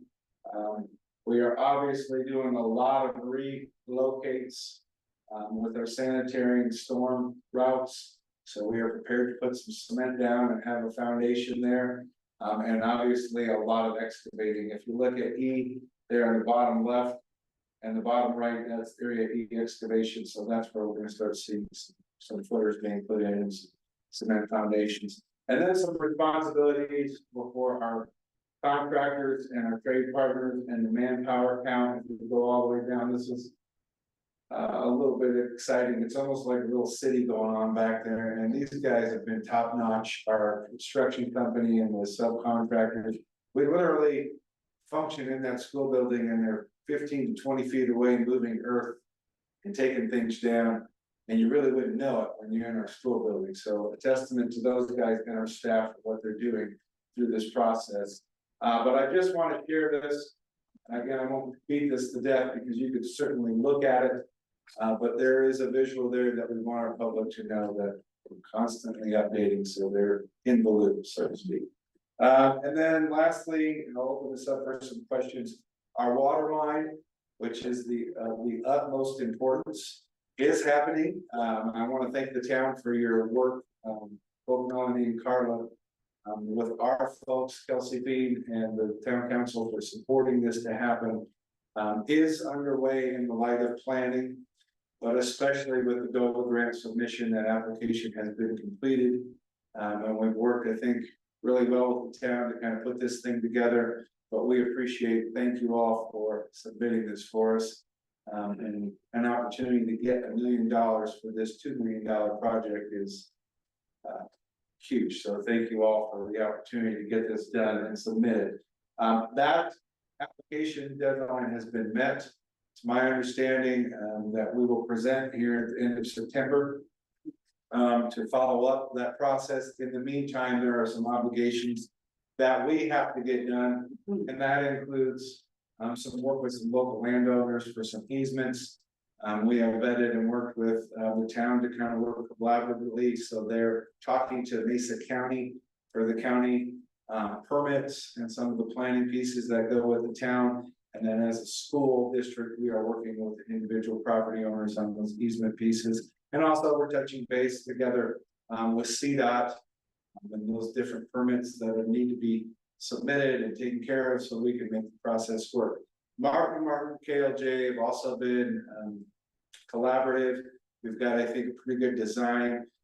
Just to be clear, our design plan is to include, we talked about 2 different options.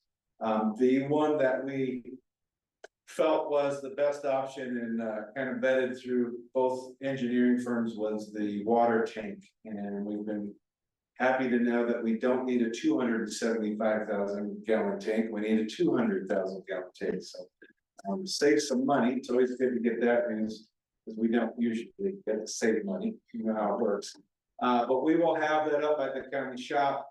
The design of that plan, which has been drawn up with the engineering group, will be dropped down to the north to 330, and then the water line will run to the south side of 330 all the way through Plateau City out to the school's property and then cross over. So a lot of exciting things happening, a lot of things yet to get done with the grant presentation and hopefully an award that we win. And then the work to actually get things moving in the spring where that line is actually installed. We're ready and on track for the plan, but that's it in a nutshell. If you have questions, I'm certainly willing to answer what I can. Trevor, in talking with the landowners for the easements, has there been any discussion about being able to use those easements also for a pathway to a walking pathway to the school? There's nothing. And making it a prescriptive easement, so once we have the easement for the water line, we can add. I guess The pathway itself. Yeah. right in the, as a future, I mean. The community's wanted it for years and years, but. Well, if the easement's done prescriptively and we can use it for other things, that would be it. and we've not. We've simply just stuck with the water line to make sure that they were aware of how that was going to affect their properties. And again, on the south side, but we've not done anything with the pathway just because we wanted to keep it simple initially. Okay. Well, that's why I say it in the language, just not putting the pathway in, but getting the looking towards the future prescriptive so that we can, if necessary, so we don't have to go all the way through process again. I think it's all easement and that was waited. My understanding, yes, I mean, that's right now. And I guess we could talk to our attorneys if need be, if that's something we want to look at. But we just haven't, and that hasn't included any language that includes a pathway. That was my concern, if there was any way we could squeeze language in there. And so that the property owner, you know, would know. Keep everybody abreast that you can. Well, I certainly would talk to my board and see what kind of reaction we got. I'm all for a nice pathway. If we've got kids that walk to and from, or could possibly go ride a bike. We know how unsafe it is not to have any shoulders there. But right now, that's just not been something we've considered. It's just been the pathway. So certainly can make sure I communicate that. What kind of reaction to move forward. I assume that the mechanics and the woodworking and the robotics and all that stay right where it's at. Well, we'll be in the back general area, Right. but that building is gone, so Right. yes. Yeah, that area C. Right. And I'm gonna tell you, that's where we're gonna have a phenomenal facility, because what they're gonna have. In light of those tech ed and those applied skills, it's gonna be a dream compared to what we've been giving our kids, so. Yeah. Yeah, they'll be all housed in that back area, and still is kind of in that same vicinity. But brand new building. Right. Yeah, that's. I guess I got it working on with that.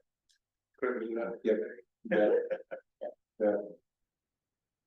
Thank you. Thank you. Trevor, I'd like to give you kudos, you and your board, your staff. To bring this new school to this community is, I know it's been long. And I appreciate everything that you have helped them to make it happen. And it's gonna be a great facility for all the kids. Yes, thank you, Gary. I think, yeah, I've watched a lot, stood around and kind of ate my chips and saw everything happen. So I can't take much credit other than knowing that we've been pretty loyal to the process and kept everybody in the loop. I think it's helped a ton. But yeah, we've got a phenomenal group, and I gotta say, thanks to Monty Hawkins, having a superintendent that lives here, breathes here, has kids here.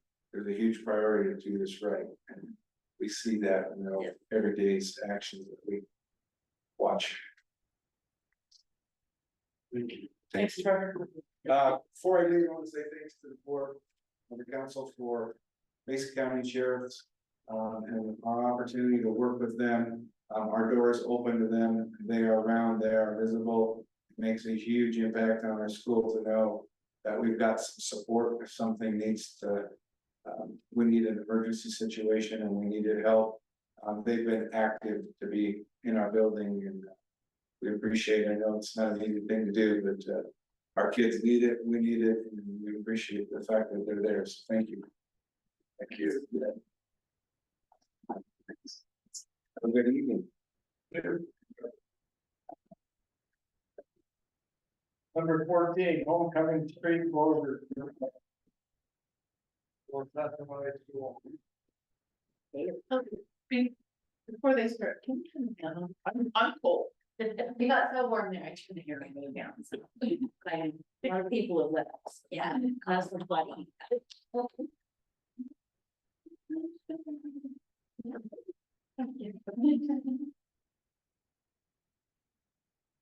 Hello, good evening. We're here to, Wendy Nichols and Kayla Shepherdson, and we're here to talk about homecoming parade and the festivities and our community involved. I'm Kayla, I'm here representing the Department of High School Stuco. I might not have all the answers to your questions, but I am sure we'll guys. So we submitted a permit and to close the street and follow the same map that we've done for 10 years. And then the other request is just on the side. We've already spoke with the staff, but we would like to borrow the town's burn pit to host our bonfire in this year. And that way we can keep them a little bit safer and a little more contained. And I believe there may have been a conversation with your department about using some of the For pilot as or wood. Yes, you guys have talked about moving it over to the rodeo ground, is that? No, we like to No. use it in the new parking lot where the playground was. Okay. That way we don't have to transport kids, if that's. Yeah, we can get that down there and the slack pile there, I believe, Yeah, that would be great. we're gonna burn it anyway, so. Here we go, might as well work for some leather. And no nails and no screws. No nails. Can't promise that, but Great. So who are we playing for homecoming? I'm actually not sure. Hayden,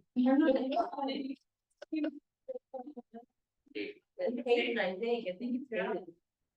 Yeah. Yes, we're told it would be a good game. It's a really good game, speaking too. And the girls won one and down one right now, so. See. I heard. Yay. So I'll move that we approve the, homecoming street closure permit requested by Pleasant Valley School. We have a motion and a second, is there any further discussion? Hearing none, take a vote. Trustee Evans, Yes. Yes. trustee Price. Yes. Trustee Benz, Yes. Mayor Wolf. Yes. Thank you. Thank you so much. Thanks, you guys. 15, consideration of a letter of support to the Mesa County Federal Mineral Waste District for the Platte Valley Fire District vehicle exhaust ventilation system project. Yeah, so, the fire committee was not able to make it tonight here. So this is the grant application. I think we spoke about it briefly. They are putting in for a grant request, and this is a level of support from the town. When we do grant, you obviously want community support, so. That's what this is.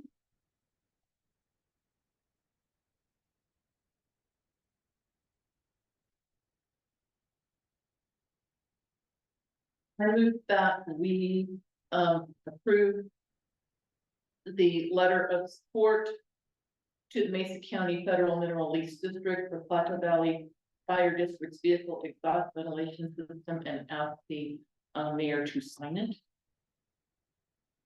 A second. I think this is a very worthy cause, and I'm, very supportive of this letter. We have a vote and a second. Is there any other discussion or concern? Hearing none, we'll take a vote. Trustee Lee. Yes.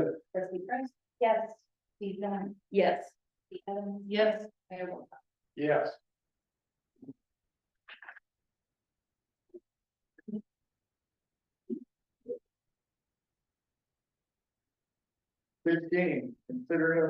Consideration of a motion to declare a 2018 Dodge Durango lease package vehicle as surplus to the town's needs and donate it to the Plateau Valley Fire District.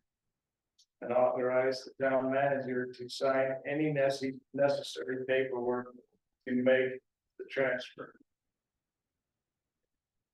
I thought that they were interested in purchasing our oldest vehicle, that's what was brought to us last time. So I was surprised to see that they we're now giving them the 2018. Well, we aren't doing anything yet. And I recall that were, the best of my knowledge, it was only 50,000. So. I think that we should consider giving them the 2015 and keeping the 2018 and 22 for at least 6 months to make sure that the contract is in the same ships. But if we're gonna give them one, we should give them both. What's the difference between the 18 and the 15? Just besides the year, I mean, they're both operable, correct? Much. Well, the 15 has had quite a few mechanical issues.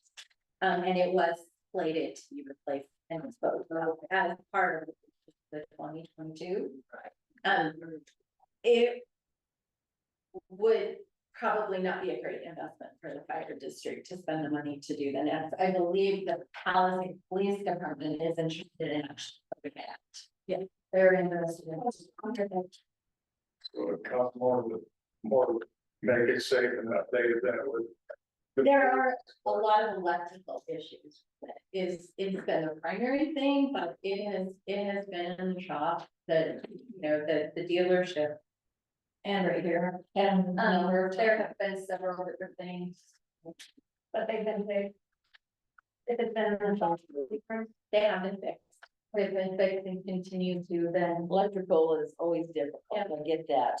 My concern would be if we, you know, donate or to the, especially to the Platte County Fire District, to give them a vehicle that's gonna be worthy for them to use, because it's gonna service our community anyways. Whether we keep it, you know, for marshals, which, you know, I don't foresee that happening. In our agreement with the sheriffs, but if it's gonna stay in the community and work with our emergency.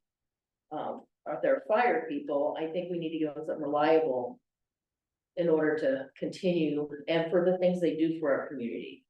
The fire department up there does a lot with a very small budget. I agree with Lorraine, and I think that we probably put in excess of $20,000 worth of maintenance into the 2015. And it's still not necessarily a reliable vehicle. And I would hate to ruin a relationship with the fire district by giving them something that is not worth anything.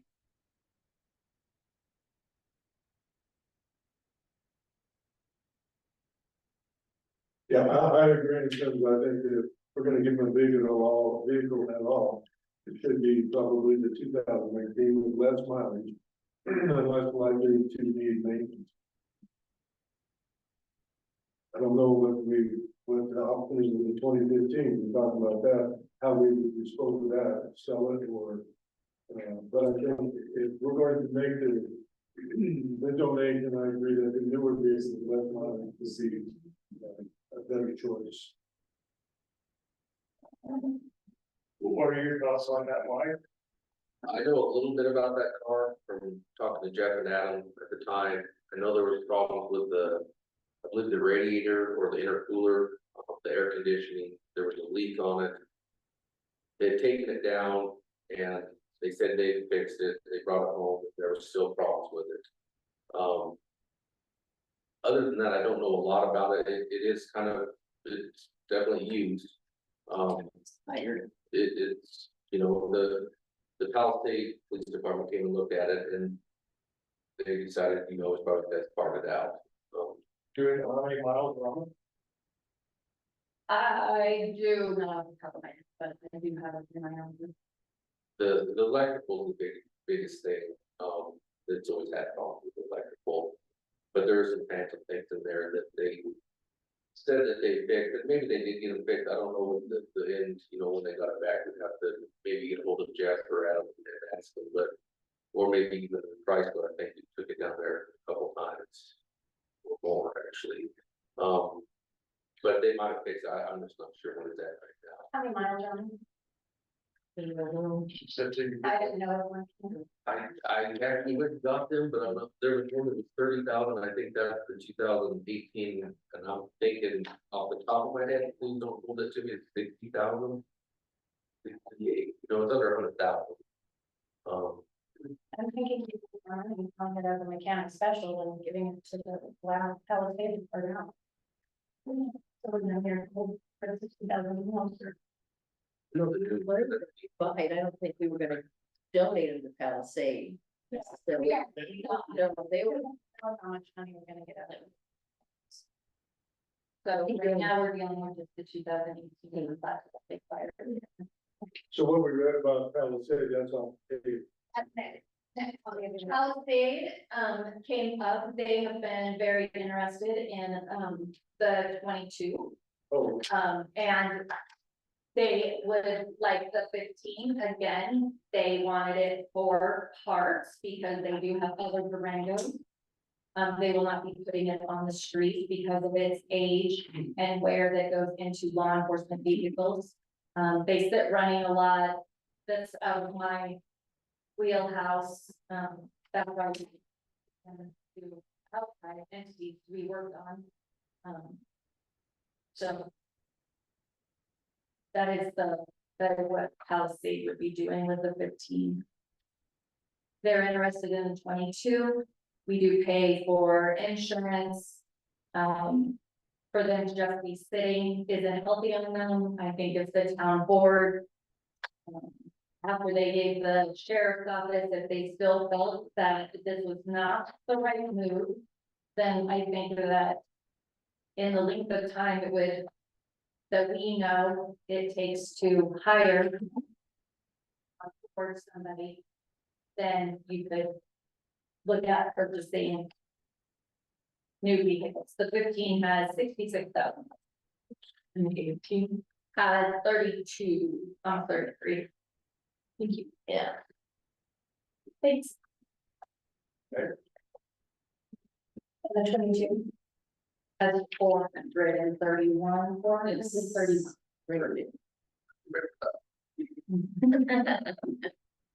It's fantastic. Every day is. Yeah. You know, I do think if we were to go back to hiring the market, that at that point in time, considering the amount of time it may take, we should have a new vehicle at that time. We're gonna get a new market to get a new vehicle. You know, so I would hold on to it for that purpose if we were hiring some. So, again, I would reiterate that I would support, giving the 2018 to the fire department. And I think both of these are good plans to, put these vehicles where they can be used, they can still have life in them. Giving the 18 to our fire department, I think, is something we just should do to help our community and help the fire department. Let's wrap it up at 15. I move that we declare the 2018 Dodge Durango police package vehicle as surplus to the town's needs and donate to the Plateau Valley Fire District and authorize the town manager to sign any necessary paperwork to make the transfer. Okay, we have a motion and a second. Any further discussion? Hearing none, we'll take a vote. Trustee Winklewood. Yes. Trustee Craig. Yeah. Trustee Ben. Yes. Trustee Evans. Yes. Mayor Wolf. Yes.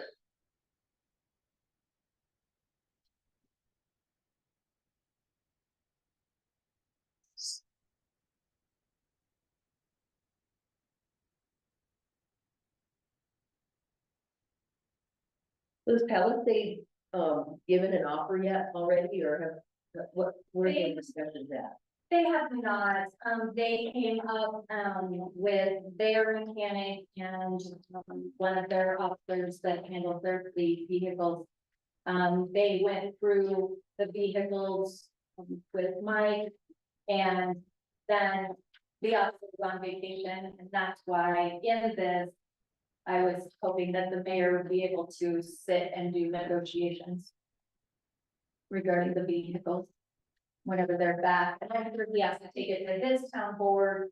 So there's a few steps in there. So I just figured it was easier if, I had the mayor there to do negotiations. Do you know approximately when they would like to meet over? I don't, yeah, speak with you, but not me. So as soon as he's back, I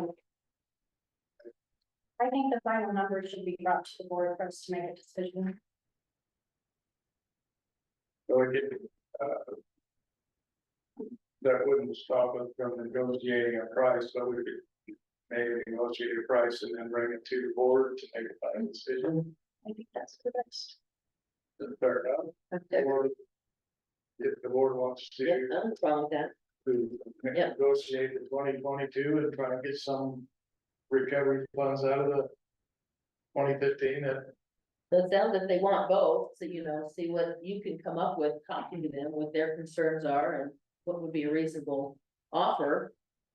Have we looked at living values on the 22 at least, or 49? No, we're just at the beginning stage and I don't have to any of the negotiations. I understand, but we probably need to have a little bit of that ready. Yeah, we can do that, for sure. On the 2015, was a lot of that was taken to Chrysler Dodge, was that any of that on recall type stuff, or? It's not, So there was no warranty, no. No, part of, there's electrical, whenever you take a regular street vehicle, and you do Well, that's.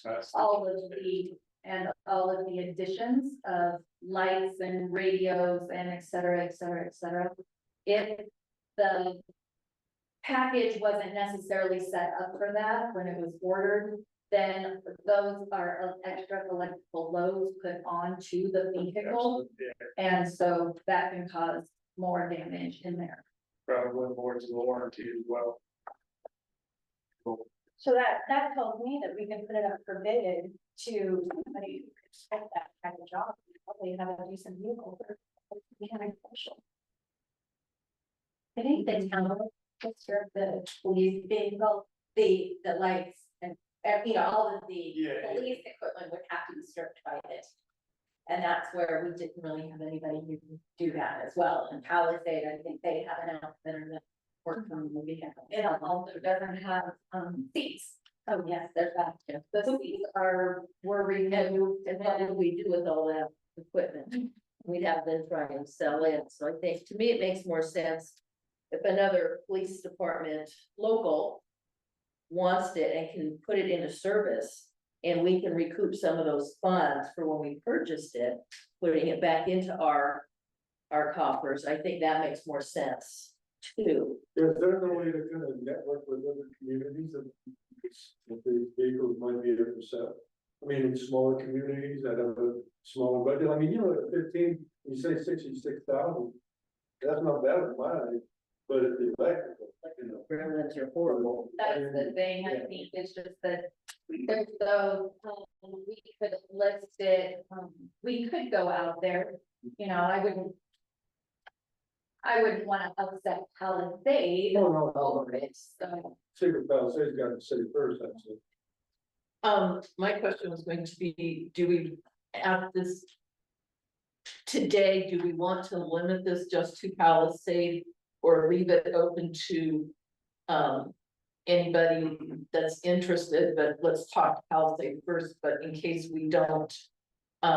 We can't come to an agreement, we're not limited to just. Trying to sell it to Palisade Police Department. I think that's a good idea. I think, yeah, I mean, I think that's, I would assume we would go that direction if they were being unreasonable, that we would look elsewhere, but to give them that option. Yeah, keeping that good faith with the local, you know, cause they're our backup too, when things happen, Palisade response up here also, and we don't wanna. You know, cut those ties, you know, for something like this, but yeah, I think if it's an unreasonable price, we would move on. And I think you would be able to help determine that, but if they're looking in their offering, I think it is worth having that, giving them that first discussion. So. Well, they were talking about using it for parts. 15 for parts in 2022 Right. to use, Yeah, so. so they could use the 15 for parts because they have the same model of vehicle. And they only have 60,000 miles, but who knows how many hours of idling time. They're hard hours. And I would, The catalytic system, the emission system. I would hate to put the 2015 out there for just anybody knowing the electrical issues that we have had. And, you know, even being a mechanic special, I think if they're wanting to use it as a, you know, for parts, I think that's, yeah, but, yeah. Yeah, I'm always, $500. Right, yeah.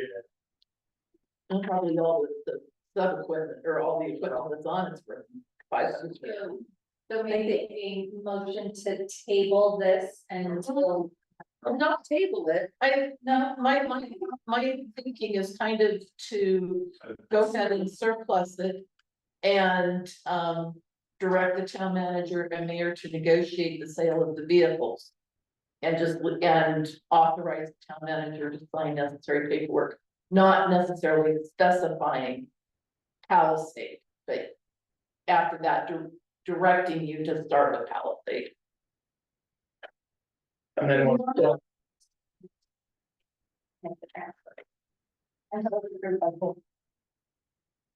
negotiate prices or whatnot, and then bring it back to the board to be For final consideration and then for final managers. consideration, then.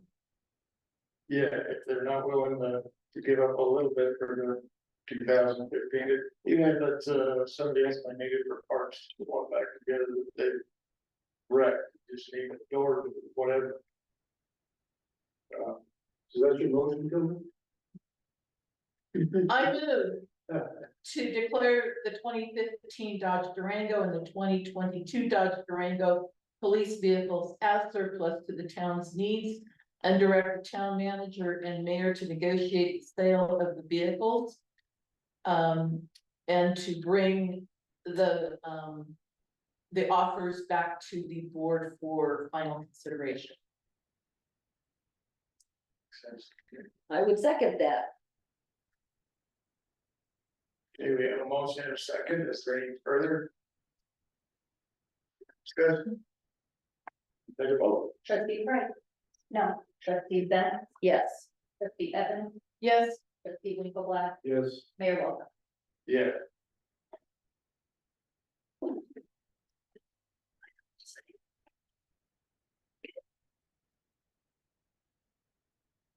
Okay, 18, request to appear on the agenda. Mark McGowan.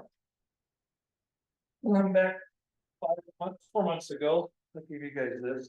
I have a copy, thank you. You know. If I agenda, audience wants one. Bill wants one. I bet Bill wants one. Yeah, let's have a fire pit. I brought up, back in May that they've been paying improperly for easement. You have access to anyway, as it states in here. I would like to, on this one, have you guys do a motion to grant me the payment of $8,460 for the amount of rents they paid for something that I didn't get to use anyway. As I see it, or the rent went for the yard, which wasn't mine. I was told I wasn't allowed to park anything in it. And actually I got threatened about doing that. I got in trouble for leaving the gate unlocked. It was only supposedly our stuff, whatever the building's for. The middle building. So I'm asking you guys to do a motion on that. I have a question for you. In your list of grievances or somewhere I read Mayor Keith Todd, was that voted on by the board or did he just issue? I never heard. Was there a direction on that letter? By the It was not, I mean, it was not evicted. So. He has a letter from Keith Todd to victim. There was a letter that said we need, I believe, was basically to renegotiate the lease or make promises. We met, we renegotiated the lease, and there was at the time a thought that we needed to clear that space. We wanted to accommodate Mr. McGowan, so we found an alternate plan, backed off on that earlier discussion, asked him to sign a new lease agreement that is still pending, but we also have Wilson on the, on the Zoom call, so those calls may be more appropriately, also addressed by the town. Well, I think it's more along the lines of how you want to treat your local businesses, which are the hot topic last year. Or well, since I got evicted, and Melanie sent me an email after the fact. that it was, before we started communicating a little bit more, because I had that before, maybe I did get it before I got the certified letter, but anyway. It's all irrelevant, I shouldn't have been paying for it all the way, that's my point. And I didn't have, any of you guys consider the report, that would have included the fenced-in yard, which I do not have. And did not have. So I'm asking for $8,460. Can we please hear from our attorney? Yeah, so the first thing I want to address is the issue of the easement. As far as I'm aware, the easement that Mr. McGowan is claiming gives him a right to access the property. We have not found any recorded easement in the Mesa County property records, and we've asked Mr. McGowan to furnish us with copies to the extent there might have been a recording error, and he has not provided us with copies of that.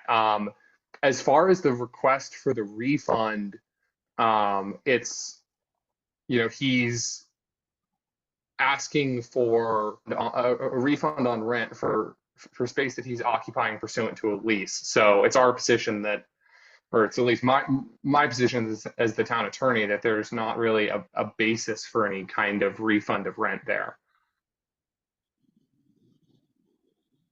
Are there any other follow-up questions or other specific things you'd like me to address? At the time that the utilities were installed, a standard practice by not just the cable company, but also by Grand Valley Power to go out and put stuff up without easement.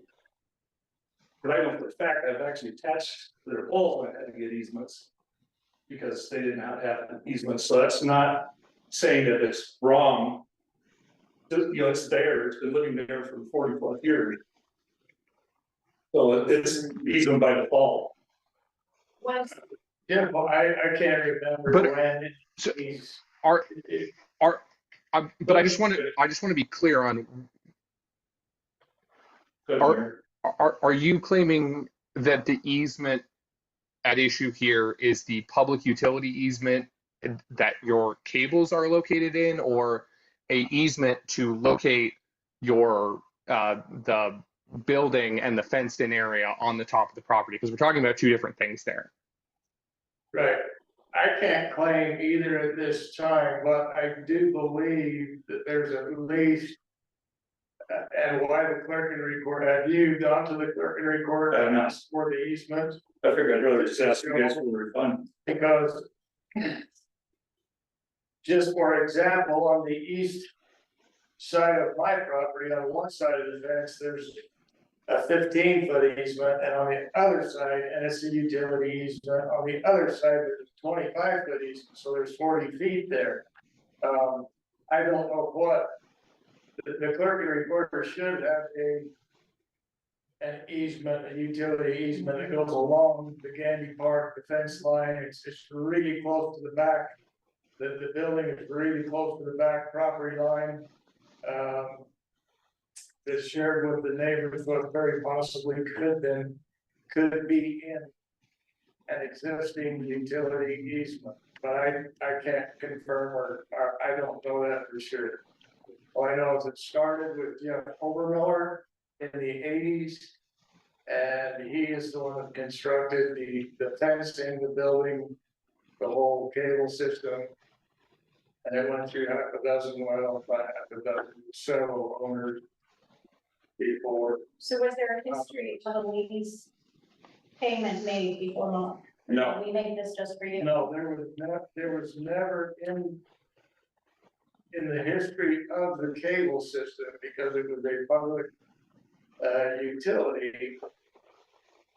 There was never a lease between Jeff Overmiller, Chiron Cable. I can't remember the one from Clifton.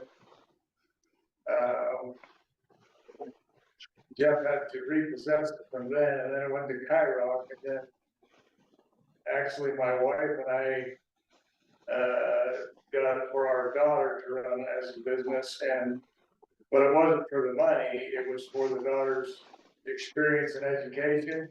At any rate, we were never charged, a rental agreement, and in the 6 years, that we operated it, and Patrice went along with all the rights, and it's amazing what she can do, but at any rate, didn't draw a paycheck. So it was more of a community service than anything else. The only reason it got shut down was because Nixtel and all the stations that you can up a antenna for free. Nextel wanted to charge us more than what all of the other channels combined were, and even though we didn't charge for their services. So, and it didn't happen to us, it happened to, I want to say hundreds of, or if not thousands of cable companies, including Comcast, places, Denver, Portland, you know, we have a family that couldn't get their local station to go to the cable anymore.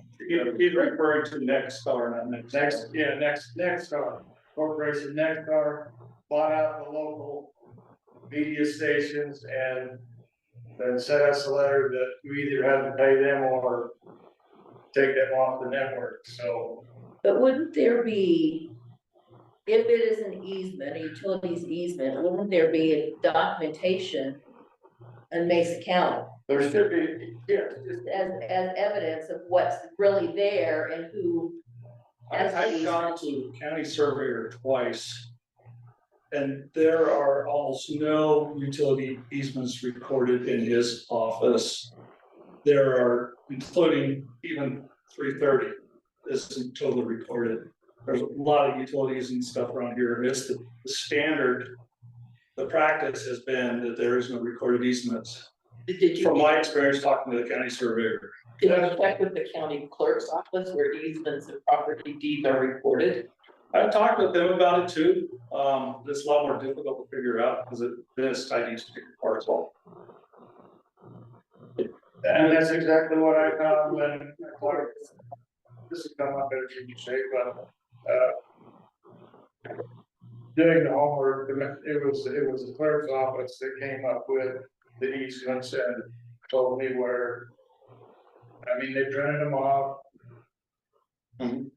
From a neighbor's house, the irrigation easements that go at a 45-degree angle, and so it actually helped with the relationship between my neighbor and I. So then I brought them into Val and Carla so that they would have any information and that to the board as well. But that's where I ended up getting. It wasn't the surveyor, but the assayer, surveyor.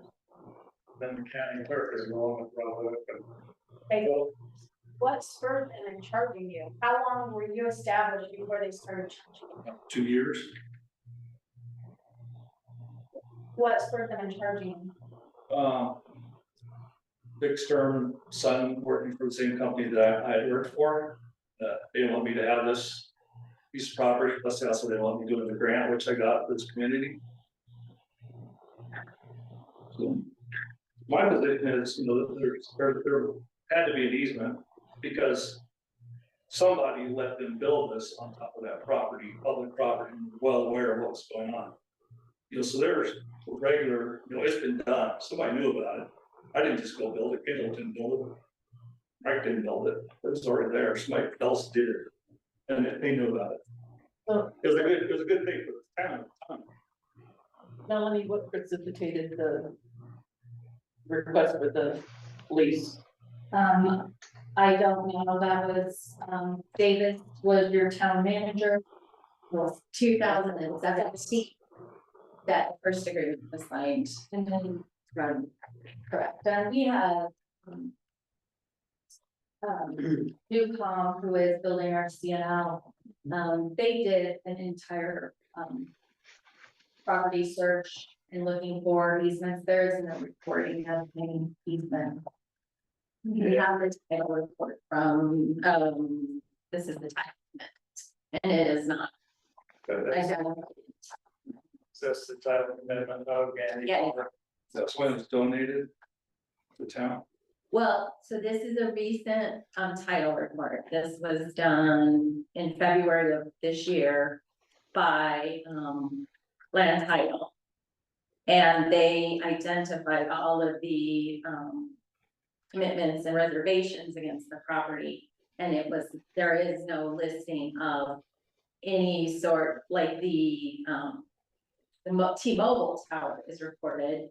But there are some old, you know, 1958, from 1893, 1961, and 1962. Those are all recorded and they're identified in the title report, and that's what's in here. That's what we I have. really like when they originally donated to the city, and you know, that this was appropriate use for, you know, the park. Not just for it to be a park, but also for the water tank to be there for us to be providing utility service to live there. I'd like, if you guys really want to be this stupid, we can go and say, well, where's the easements for the power lines? I bet if there's any easements that are done, it's been the last 5 years, the Grand Valley Power.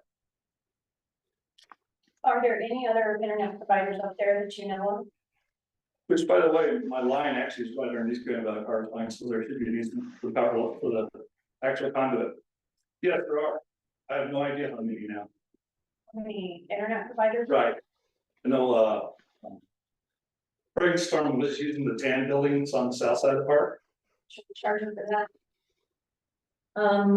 We are not going to charge you anything. So they have an easement that's free? They do not have anything to know. But they have these sort of, It's in there, they do have equipment in there, we do not know if it's live. On our, In that building, correct, yes, in And they're the not small charging- building in the front, that is and we're correct. not charging them? That's correct, I don't believe, there was an agreement in place that they provided internet to the town in exchange for that space, that they are in transition. We have notified them that they needed to remove it, and we don't, I think it's still in there because I think maybe they are working with the school. And we didn't want to shut the school down, but we are continuing to work. An option that could be a brainstorm. We did. We offered him that space in the front building. Did we give you the option to have free access to your utility? They did when they started turning everything down, so last year, they offered, but it was not enough antennas. I think it was like 2 antennas. I don't know, is it lead in or two? I mean, there's an awful lot more antennas than there was a year ago. But, yeah, they did offer me that, but it wouldn't be able to supersede what we have there. Plus, there, you know, it's line of sight, so like, okay, we can get some people where it is. Actually, no, we should have the cable system, we could have got your house hooked up a lot easier. You know, if we'd had access to that at that time, but it didn't look like there's any space left in the building. So my question is, have we offered you in exchange for your $200 a month rent, the same deal that they offered Brainstorm, free internet to the town? No.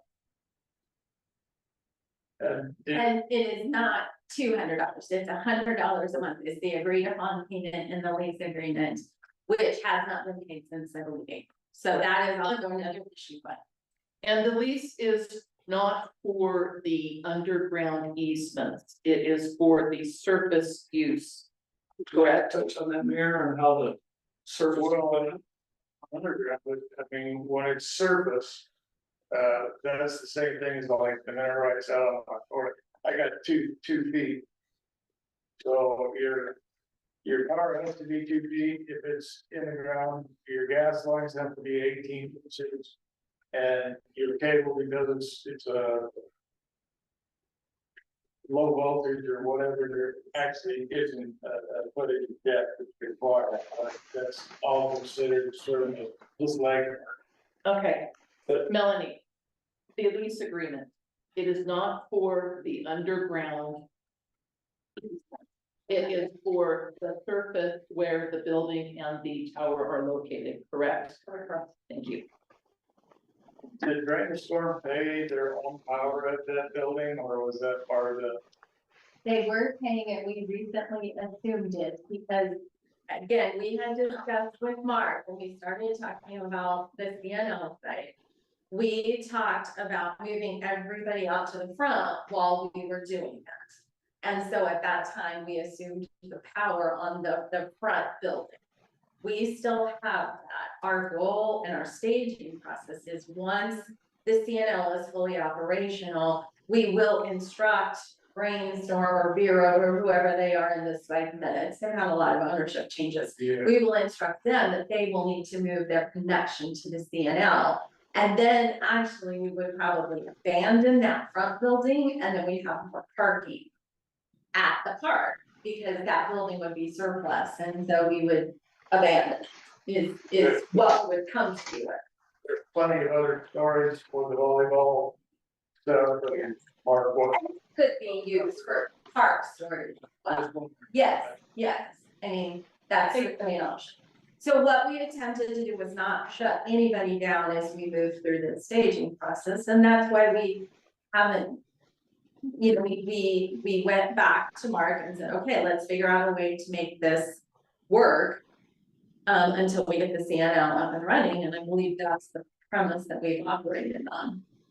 I think unfortunately, we can't go back, but myself being, say, a previous provider, I mean, technically it was Patrice, but myself being a previous provider and whatnot, and being involved and donating that time, I think it's only best that I probably recuse myself from voting, but at the same time, Vic Stern could have done the same thing because his son was involved, and the day of the sale of the utilities to them, we Brainstorm didn't want him to come up there simply because Victor's son went over and told him what was happening, and we'd already offered him a price and met him up there, and there was $9,000 difference that I couldn't have recuperated.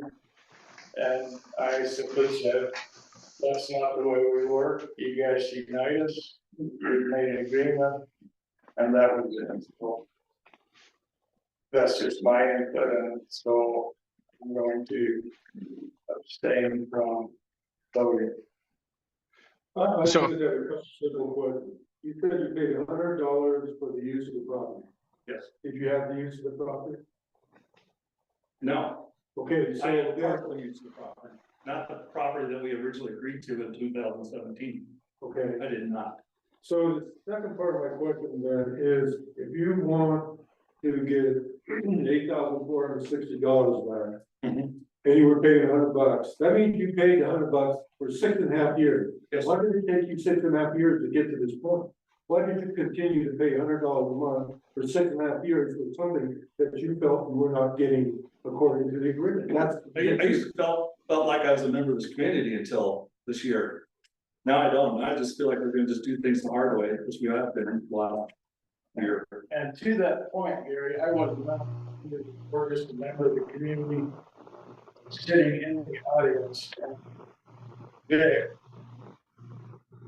just basically tore Mark a new one about every little thing that he could think of, like the easement, you're putting up a power on this power meter over here, putting this equipment over by the creamery.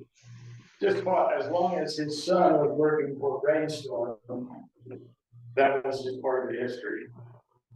And I probably should, I mean, I feel guilty because I probably said, Vic, you need to abstain and not vote and not put anything in because I work with your brother and your son is a competitor and, but. Major conflict of interest. That's what we got here. You started to say something. Stubborn. Yes. So what I wanted to say is, you know, I think if we want to continue having a discussion with Mr. McGowan in terms of if there is any refund, because I understand his argument that after the fence was taken down, he has lost access to some benefit from the property that that lease still controls in terms of his occupation of the surface, the use of the building and the surrounding area. We're not charging rent for for the cables that are located in public utility easements anywhere in town. If you want to have a negotiation on what, if any, refund is due for the loss of the storage yard with the fence, that's a discussion we can have going forward. But in a public meeting like this is not really an appropriate venue to have that kind of discussion. I'd be happy to follow up with you. We can discuss what you think is a reasonable change in the value of the rent based on the loss of the storage yard. But it's at least our position that that you agree to the lease. The lease controls the use of the ground estate, not anything under the ground. And at least as far as that is concerned, there has not been any money improperly paid to the town, notwithstanding this potential issue with the fence. We took a yard years ago because the sheriff or the marshal wanted to use it for his storage. So that's when I lost seats of a long time ago. That's correct. When we pulled out, before we sold the plant to their company, we pulled out the satellite dishes, which opened up the inside of that fenced area for storage. And part of the agreement started with Jeff Overmiller right through us to them, that the chain link fence in that perimeter all belong to Optimus Communication. So you can take it from there, but like you said, it's probably a further discussion. I don't have it back this wall. I'm not gonna put this board, that was a real tight spot, but I respect all of them. So we'll work at something if we need to. But I just wanted you to be clear that the use of the ground and the area was taken away long before the fence was ever taken down. That's just for history purpose.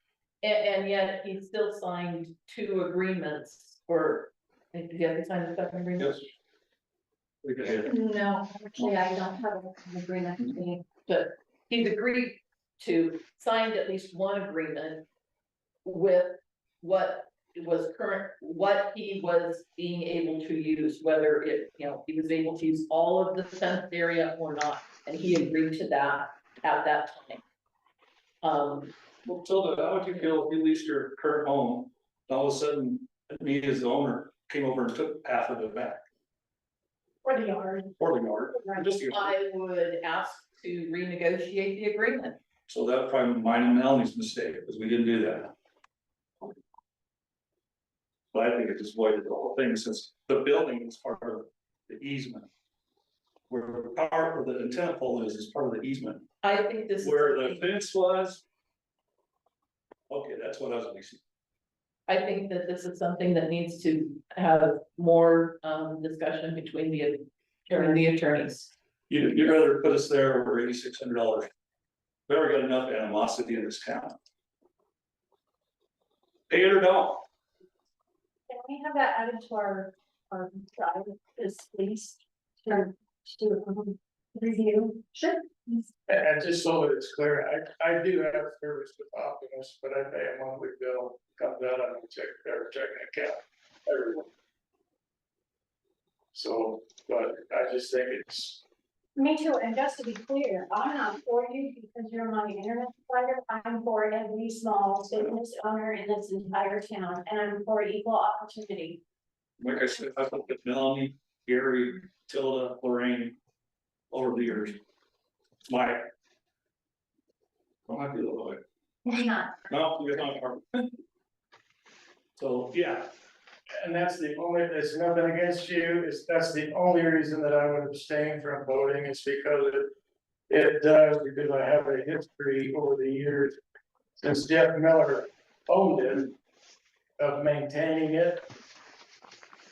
Working with Kai, donating the bucket truck. So. Anybody else got any point besides Tilda's? Yeah, I don't have any financial gain, so. You can check for future. So. I agree that it probably needs to be like Phil said, the attorney. Yeah, I don't think it's the place to determine that. I think our lawyer needs to work through this. Okay. So given the new information and history, if you would consider that. Communicate with our manager and then come back to us with your thoughts so that we can, because I certainly won't cause any more animosity or. Well, let's go on to the next, like, animosity then. A year ago, well, actually, last spring, I told you guys you couldn't put up a tower. I said I'm willing to negotiate. Neither Mr. Scarborough nor either Melanie instead of talking. You know, we're interested in talking with me and negotiating with me to abandon thousands and thousands of dollars worth of property there at Gandy Park, being the tower, being the building. And you're just gonna build it anyway, right over top of me because you just don't give a shit. I propose this resolution that you guys provide me half the rack space in the new CNL and specified space on the tower. Now, you're gonna tell me that you can't do that because you're passing it off on Region 10. Region 10 for the past 2 years has been passing everything back to you guys, so I have an email here from Tori. Tower project is being led by the town of Colburn. Please direct questions to the town staff and they can work with you to resolve any construction issues. Well, I gave you guys the plans for the existing plant is too, but that's a different subject because it got destroyed. But so for today, did I mention what I'm gonna do with $100? Look right there, it's not gonna pay you guys $100.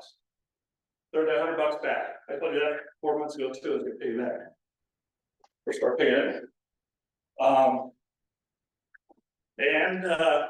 So you guys have the power and authority to make the resolution that I intended under these circumstances.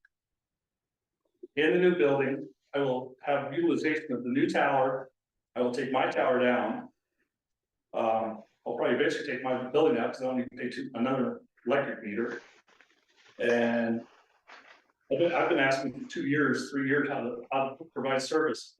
First, I was told we're going to the scan building that Brinks comes in. We have to start construction over there. Wasted about two days of my whole group.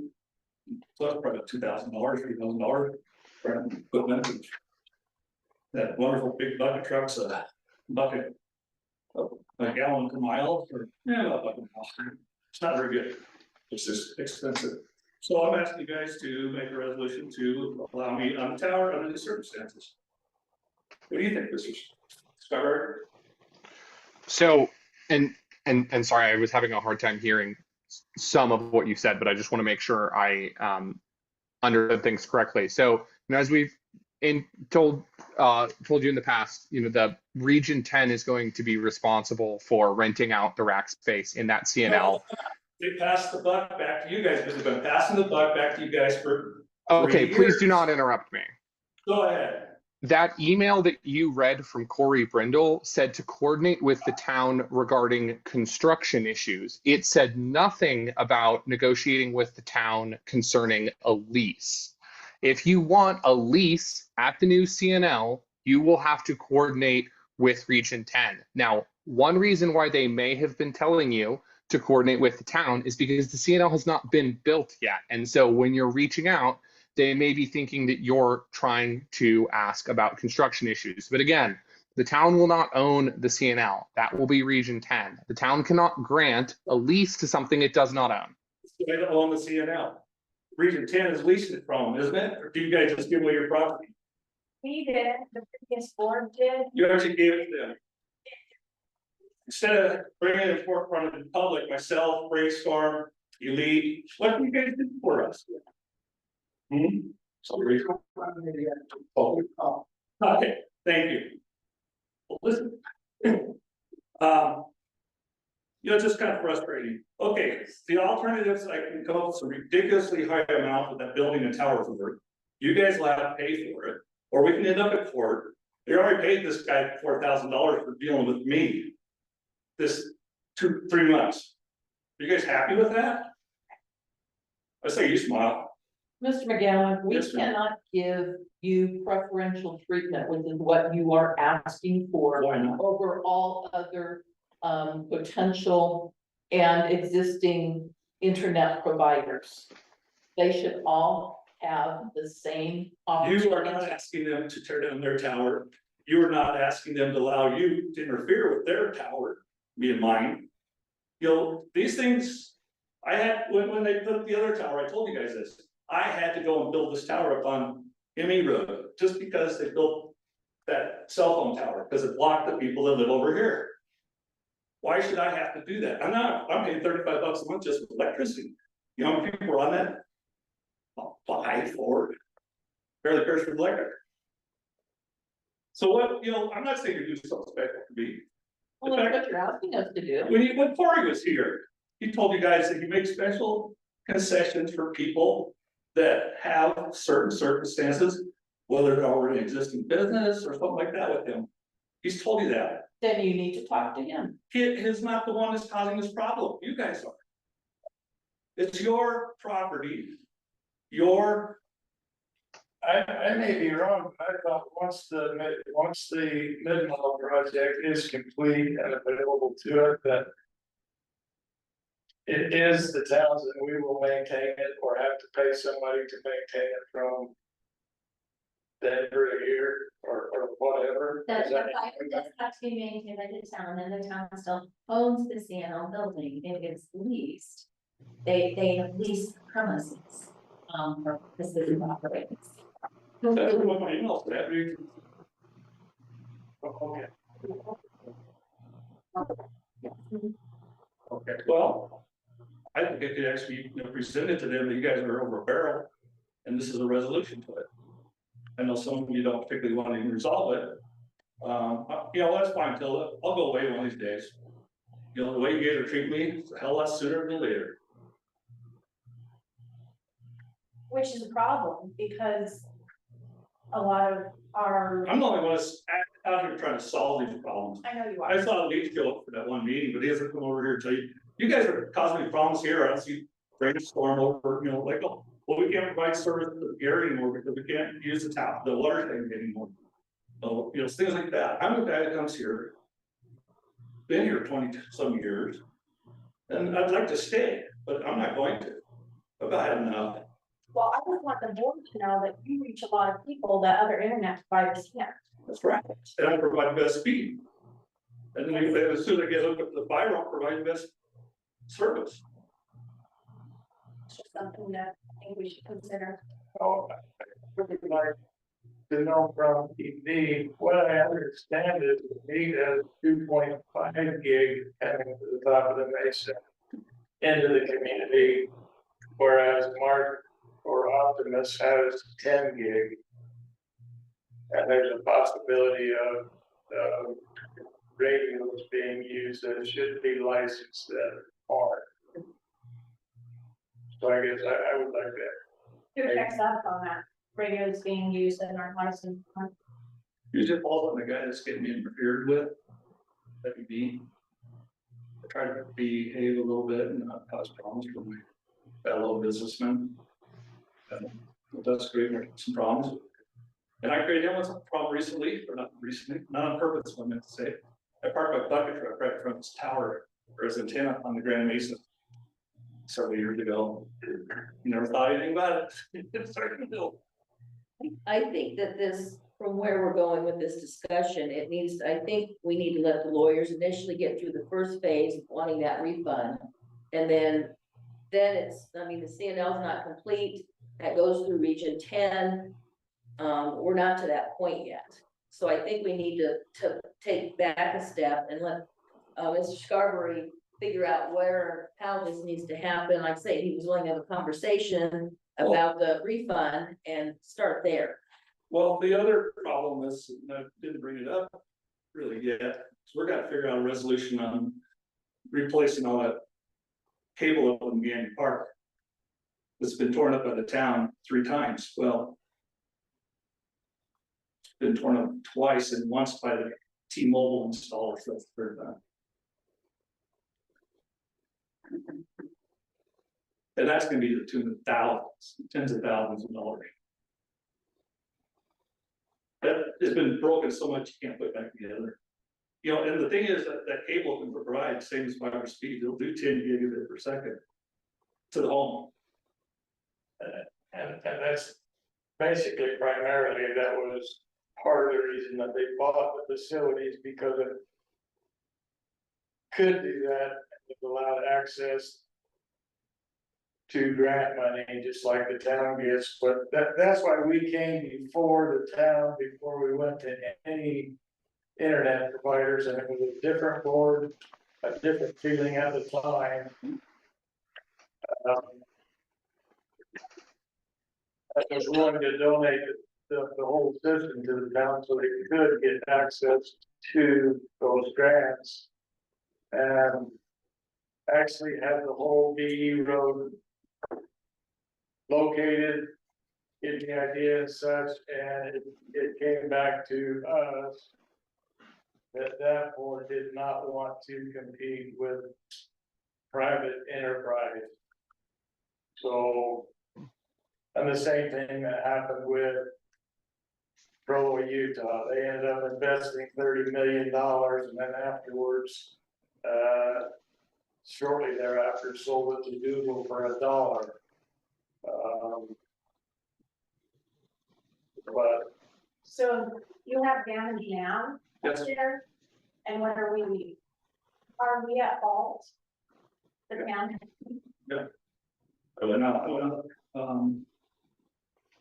Carla and Melanie last January showed them where it is.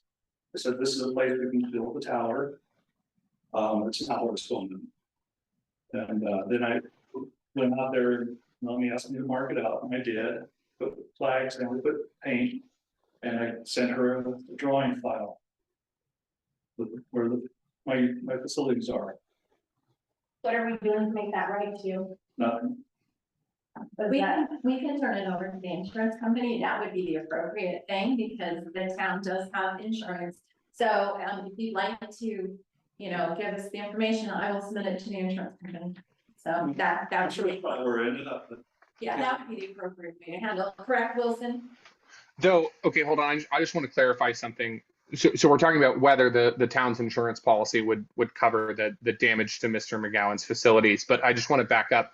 I know you said at least one instance of damage was caused by Verizon. I can't recall. Did you say the other instance of damage was directly caused by the town, or was it another company that was digging that damaged your facilities? it happened when you guys were putting in the water line 2 years ago. So, Yeah. you know, that subdivision, sorry. The subdivision that's to the east of the park. That's what it cut off all of the access to. So as far as the damage by Verizon, you know, that's the town's not responsible for that. That wouldn't be covered by the town's insurance policy. If it is determined that the town was at fault for the damage to the facilities that occurred during the digging of the water line, then that could be something that would be covered by the town's insurance policy. Was it the town directly, or did the town use a subcontractor to do the digging for the water line? I presume it was a subcontractor, correct? Or a contractor? So the recovery would probably first and foremost be from that contractor, and then to the extent that didn't cover the damages, it could potentially go to the town's insurance. But I would need to look at the agreement between the contractor and the town, but presumably that contractor was required to indemnify the town for any damage that they caused during the project.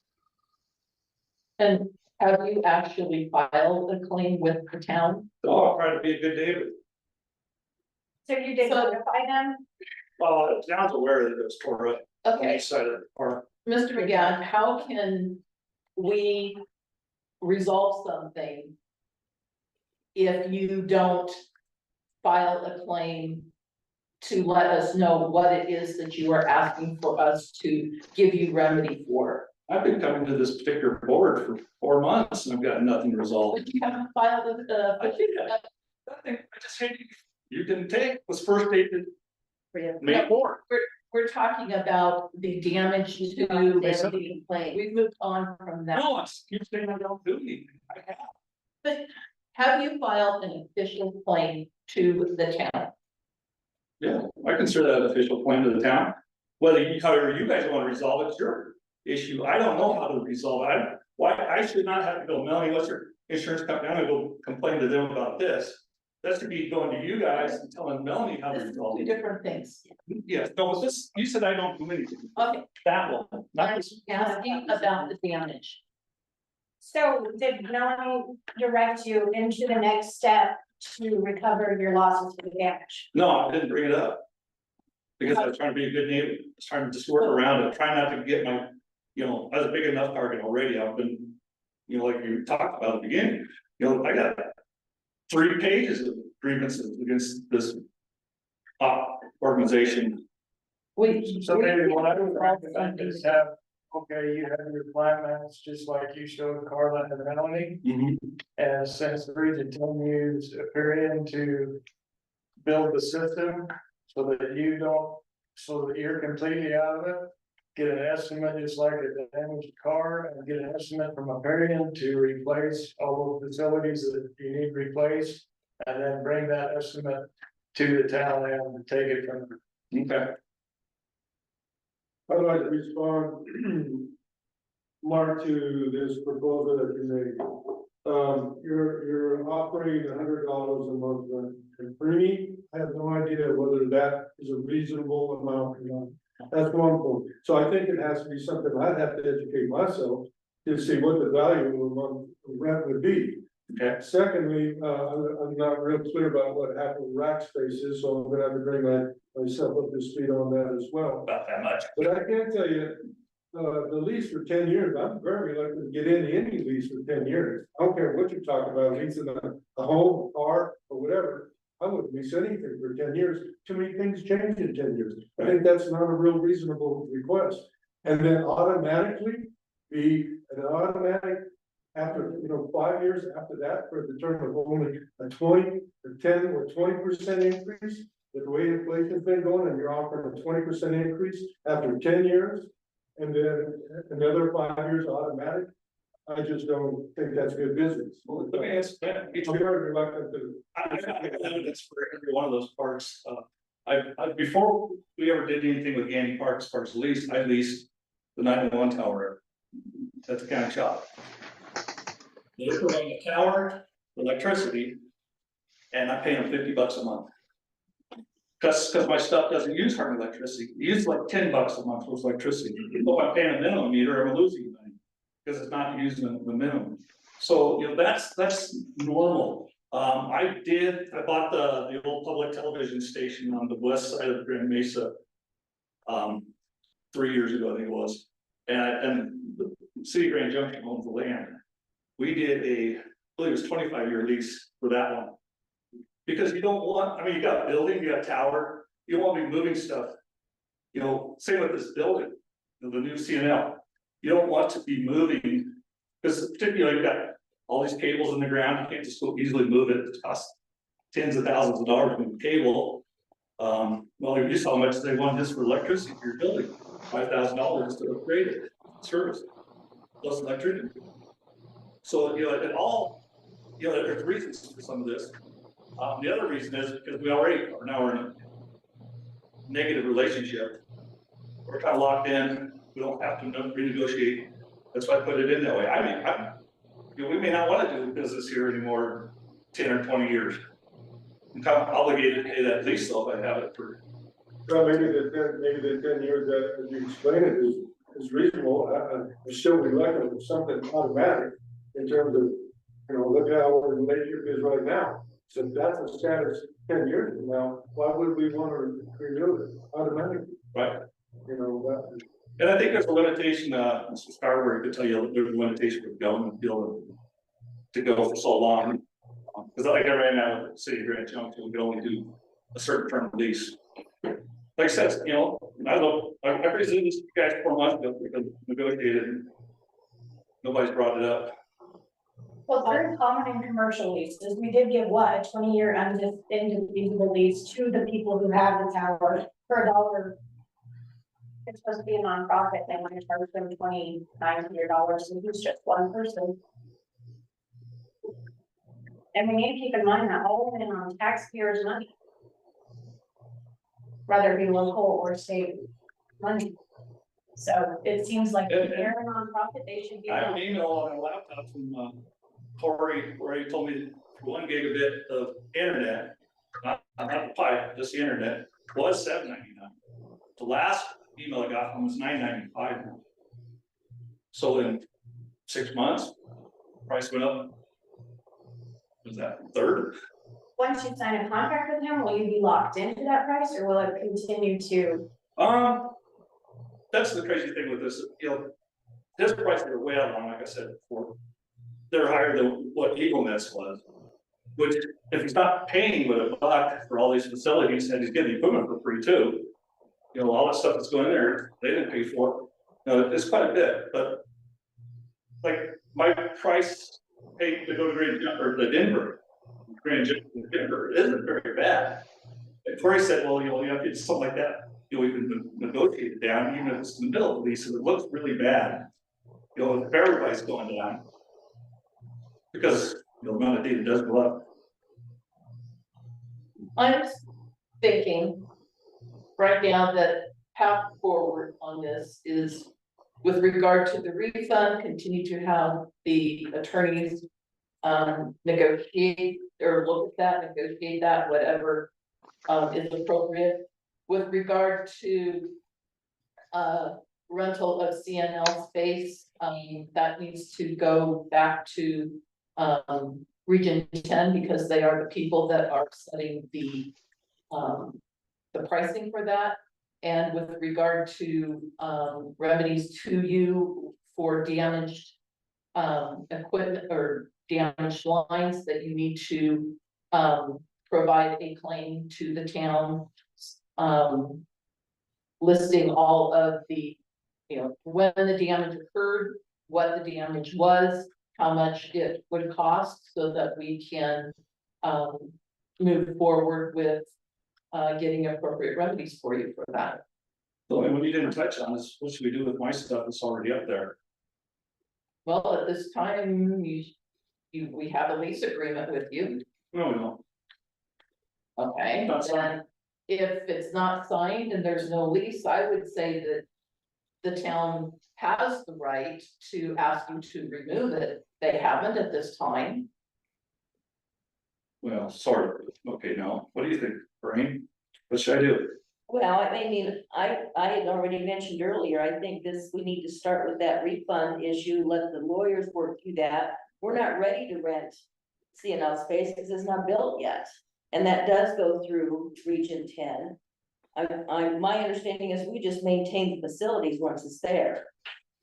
So we are not renting, we're not making any money off of it, off of the rack space. That's all Region 10.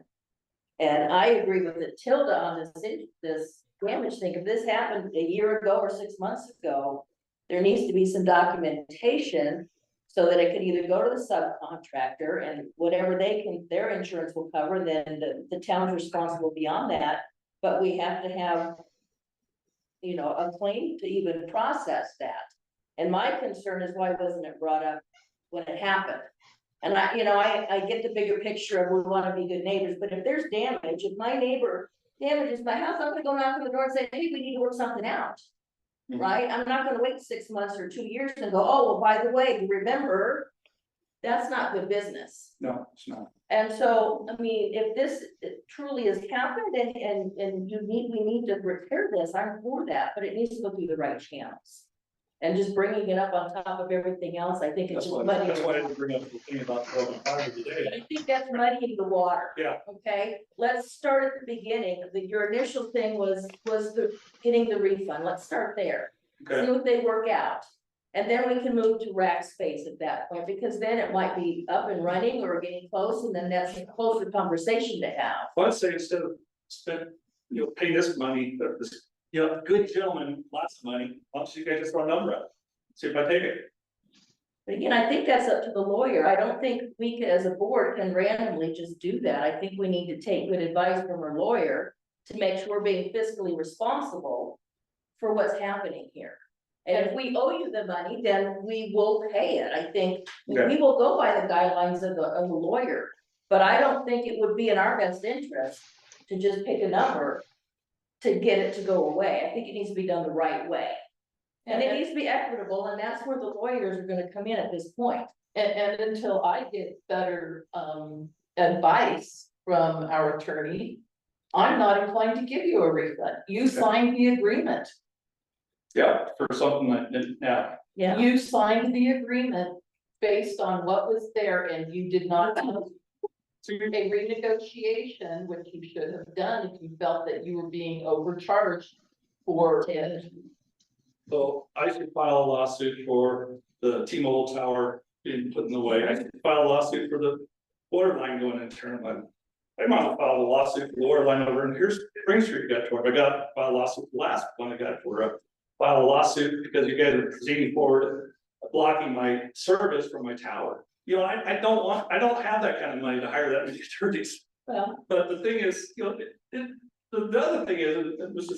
Scarberry, he wants to argue with me about the tower. If my tower is close enough that if it fell over, it would definitely hit the CNN. If it's close enough, if it's blowing the right direction, it can still hit your tower. I'd say that's illegally close. Now, I haven't found it either, Mr. Scarberry. I did find it a long time ago, it's changed, so I gotta go back to the old laws. It changed about 4 years ago, I believe, or 5. But there is a rule that used to be there that says you can't be too close to another tower, and that's one of the reasons, because if it's hauled over, it takes out another one. I didn't mean to sit here and take you guys busy for. well, I feel like we're not getting anywhere at this point. I think we need to table this discussion and let the powers beyond us, advise us and see what needs to happen. Because let's say it's almost 9 o'clock, but we're not making any progress here. But I would ask about the CNL and the tower rental. I would suggest that you guys come up with a resolution to tell me and Melanie to work together and talk to Corey and everybody else in Region 10 and see if we can figure this out. I don't think that we need a vote to do that. I think. I don't think you have to talk to. You don't have the You support need to talk then. to, Melanie's not gonna wanna work with me, I don't particularly wanna work with her. you need to talk to Region 10. I have talked to Region 10 on Blooming Base. I've talked to them almost once, I've talked to you guys. I don't get anywhere with them. They don't, and this is way down, he said he had 45 of these. This one, he don't give a shit about, and now we're making waves, he really don't give a shit about it now. I wouldn't. I let it just figure itself out. I've been waiting for 3 years for this. I've planned, had to change my plans. I've put a lot of money into something that's not even done yet. Gary, you got more comments for me? I'll try to argue with you guys. Well, I'm pretty much in agreement with what Lorraine is saying in terms of, making a decision based on, there's so much in the background remark. I already made my comments about what you're requesting in terms of, the lease of the tower. But that's just basically because of my lack of knowledge of what is reasonable, and have we heard from the league and some of the other people who are providers as well. If we grant that to you, do they think that we undermine them by not, when we talk about bids and things of that nature, did we not give them? The way that the $8,000, I have to agree from the standpoint, I don't want to sit here and deal with the lawyers to the point where we end up spending $8,000 just to avoid paying $8,000. Right. I'd like to reach, but I can't speak for everybody, but I would like to reach some kind of agreement, so this goes away. It just seems like it's just keeps coming back, like a bad dream. So, you know, if you want to pursue and want your $8,460, then I guess, you know, I have to go with the rest of the trustees here and the mayor to, we all have to be in agreement. I believe that. Me, I don't want to say like, I'll give you half and want it to go away, but that's not my decision. But the rest of it on the new one, on the tower and everything, I just don't know enough about it to think that your request is reasonable. And one reason I had that email before is because I asked them how much is it gonna cost, same thing I've been asking for the last 2.5 years. What's it gonna cost me so I can start planning and budget? You know, what do I want to replace some of my equipment because you guys are so darn expensive, I'm good to that point. You know, but I know put that, you know, $10,000 more of hardware in instead of signing up with these guys. And then we solve the same problem, reliability, weather, blah, blah, blah. You know, so I understand it, you know, you heard Mr. Mayor too, he's been there, he knows what has gone wrong, he's been there all along. He's heard these things. I don't know why I wasn't at the board meeting, wasn't invited when they decided to do this 7, 8 years ago. So you gotta have a lease. That's no. But I think you need and any other providers that need to have an opportunity to. They don't have a building and a tower that you want me to take down, Right. and you guys are interfering with.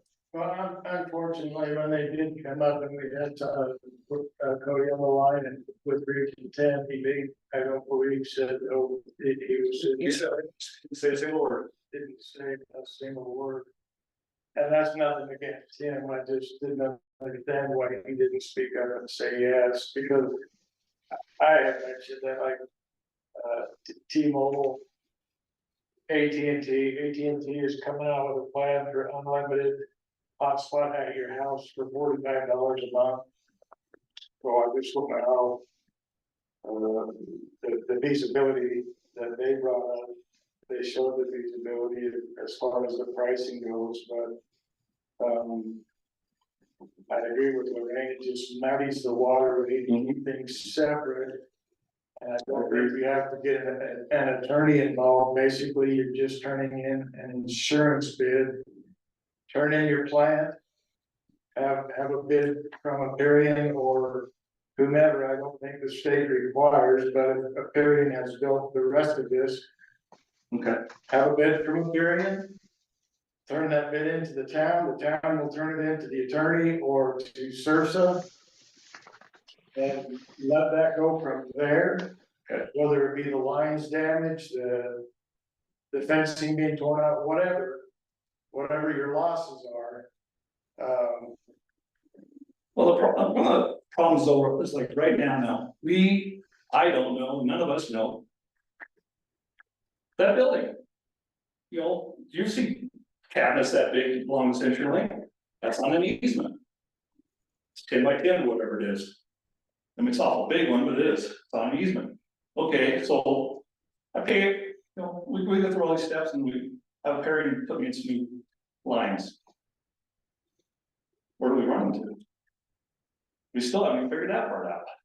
Well, We are so, right, yeah, we are such bad waters here, folks. right. You know, But that's where you take it from that point, if you decide to build something someplace else or work with Region 10, at least that portion of it is taken care of and your damages are taken care of. So then we can move forward with. well, see, that's why I suggested you guys, you know, direct me and Melanie to talk with Region 10, because apparently that's becoming their responsibility, but you guys have this responsibility to me. We have a responsibility to all the ISPs, No, you have this particular one to me because I am already there. You want me to remove my stuff, you've damaged my stuff. We're responsible for the damages. And, whether it goes to a subcontractor and then. Well, I mean, you know, Yeah, actually, so we haven't, the town has not asked Mr. McGowan to remove his stuff. So there is that to consider. I also think that, again, Wilson has expressed that we should take this conversation not here at a public meeting. And so I think it's advisable for the board to listen to that. Wilson will talk to you directly. He does not have to go through me. So I will not be in the middle of that conversation. I think that you're listening and hearing Mr. McGowan's point of view. And this is not a trial tonight. And I think there's a lot of other things to consider that we aren't considering at this time. So again, maybe it's best if between Wilson, Mr. McGowan, myself, the board, have conversations and work through this all. I'm willing to do that. As long as it's not one-sided. And I saw Alexis, and I was curious about, because we have not asked them to take down the tower. No, except what he was talking about before was he got the fix from the previous year. I didn't know whether that was before the election. I didn't know whether that was directed by the board. The previous mayor took that on himself to do. No. Attorney, yes. Oh, Yeah. And it was, again, withdrawn and we were moving forward with him remaining on premises.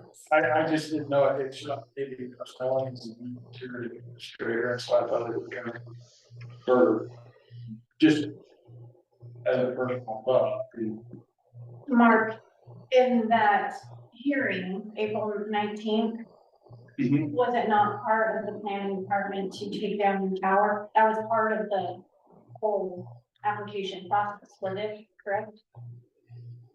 We've talked about taking mine down, and I said we needed to come up with a resolution on it. In fact, I even think I'm sort of alluded to that May 7th one, that we need to figure out what we're doing. And I could, drag up my email that, this stuff goes back through years since we first started talking about doing this. And, we've never had a single resolution of fixing it and making it work. Well, I'm just concerned that they might take your tower down while you're still using it, because I thought that was part of the plan. So we want to direct us tonight to not take his tower down. We are, I mean, you could certainly move to do that. Yes. I think that If you feel that is an issue. I think, but Wilson, I think, yeah. So as far as the direction or a resolution, I mean, I don't think we need a formal resolution. The direction I've gotten so far is at least we should continue to negotiate with Mr. McGowan and work through these issues to try to resolve them amicably. And certainly part of that direction can be not taking down the tower until we have, worked toward more towards a compromise here and hopefully reached a resolution. do we need to file a motion to make that proper? These are big, I think we need to know. Yeah. Let's just make sure it goes in the meeting minutes. No, that'll be a lynch if it gets taken down, so. It won't be by me. Just about what would be the possibility of the resolution, not you just putting your mall or whatever renting space on their tower so that you can remove your tower and keep your building and facilities right where it's at. That's a negotiation. I think we need to leave that out of the public meeting. Yeah. I think it's easy to list. I mean, it's kind of dragging on, but I don't know. We're not getting anywhere, but either way. Like I said, I came here, to try and resolve this with you guys. I didn't mean to take up all your night. You got other things to do. I don't feel like I'm getting a whole lot of support here, so this gives me an indication that now we're spending more money. Are you talking about an executive session? No, I'm talking about us moving this on to the attorneys, as we have already discussed. And allowing them to do the negotiation at that time. The town or any governmental agency should never do negotiations in a public meeting. And just to briefly address the executive session point, if necessary, as we're getting to the conclusion of negotiations, we can certainly hold an executive session to discuss, what proposals are on the table. But I don't think there's a basis for an executive session at this time. Also, it wasn't noticed in the agenda, so we can save that for a later time. Anything else? Thank you, Mark. Thank you. Thank you.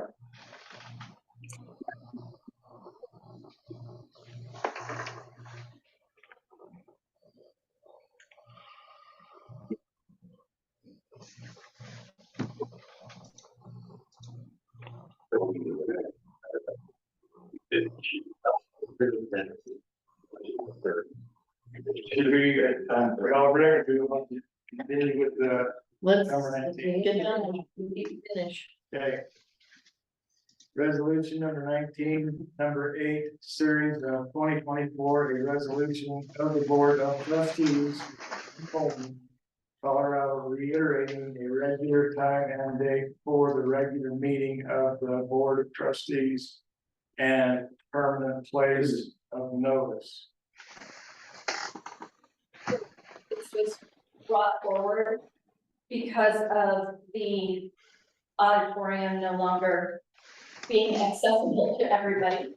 And so the meeting times obviously haven't changed. The posting places, it has become common practice for entities to have their website as the official posting place. I would like to add on that we use town hall. This is for official posting places. What I would say is that staff will continue to post at the other locations in town, like Marigold Market and the post office, assuming they'll continue to allow that. They're not supposed to have them. They let us put it up sometimes, so that's up to them. We will continue to post it around. We're also looking at getting a new bulletin board for across the street on Public Works, but most of the time you do not continue to place on other entities because we have no control over whether they clear the board or anything else. They're not ours. So this is what we have come up with. And you didn't put that the quarter would be on the outside. You want it on the inside to be the official posting or the outside? Right now, the inside is what is the official. Can we change that to the outside? I would, of course, make this the outside. Well, as we have, I could get in writing that it'd be on the outside, of course, because for legal reasons. And the thing is, we're going from a resolution that is posted in 3 public places, Culver Town Hall, United States Postal Office, and Culver Auditorium, to 1 physical place now.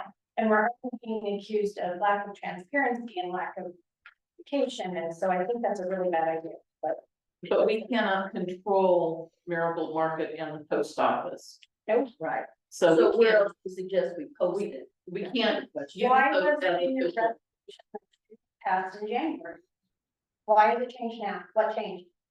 You asked it to be changed. What changed? Now you guys are saying that it's not right to post. Not that it's not right that we can do it, but they have the option of not allowing it or removing it, And so so we can I post it understand. there. But it's up to them to not. I'm saying that our resolution should still. I mean, I thought it was gonna be a discussion like where we wanted to post it, Where do you want to post it? the same places, United States Postal Office or every place that's with America. If it's removed, it gets removed, as long as it's officially posted outside here, and it should be in the resolution that it's posted outside. Because some people don't get home till after 5. Can we They can't just access. Can I ask? verbiage with their permission that we would post it at the post office on Marigold, we'll put that in there like that we would post it also in those locations With pending their permission. And I wanna ask Melanie, what's, at this point, what's the standard practice in some of these other small communities? Where do they post? I know the website for sure. Only. Because it's a public. And I can Yes, say sir. for my clients, even the other similarly sized municipalities to Colbrand all post exclusively online. I think Colbrand might be one of the few clients that I'm familiar with that actually still does physical in-person postings. But if that, to the extent they do, town hall would be the normal place to do it. And again, staff will continue to place those in the other places. This is our official record. We can put it in writing. It wasn't put it in writing. It was in writing. If they take it off over there and it's on here, then you would be not doing it legally. Right. To your solution. So at this point in time, I would leave it like this. And you could add the outside of town hall if you don't want the inside. It doesn't designate either way. But we'll do we will do the website and the outside of town hall. And we will continue as staff to post at all of the other locations and anywhere else that pops up that is a good place to get the word out to our community. But this covers us legally, Yes. is what we're looking at. We want this resolution. Am I correct, Mr. Scarberry, that this would cover us? Yes. And this is typically something that these types of resolutions are renewed yearly, just to clarify, to the extent things change, you have a new town hall building or something like that. I know it hasn't changed here, but yes, this meets all the town's requirements to post notices under law. I would like to see us approve this with, tonight with, designating the outside, bulletin board be the official one. Go ahead and approve it with that, and staff can type it up and have it ready for, the mayor to sign. So that we get it taken care of, over and done, and not have to bring it back again. Agreed. So I would move that we sign the resolution 8, series 2024 resolution Board of Trustees, Town of Colbrand, reiterating a regular time and date for the regular meetings of the Board of Trustees, having the official being the website and then the outside of the town hall. I'll second the motion. We have a second, or a motion and a second. Any further discussion? Hearing none, vote please. Trustee Benz. Yes. Yes. Yes. Trustee Price. Yes. Mayor Wolf. Yes.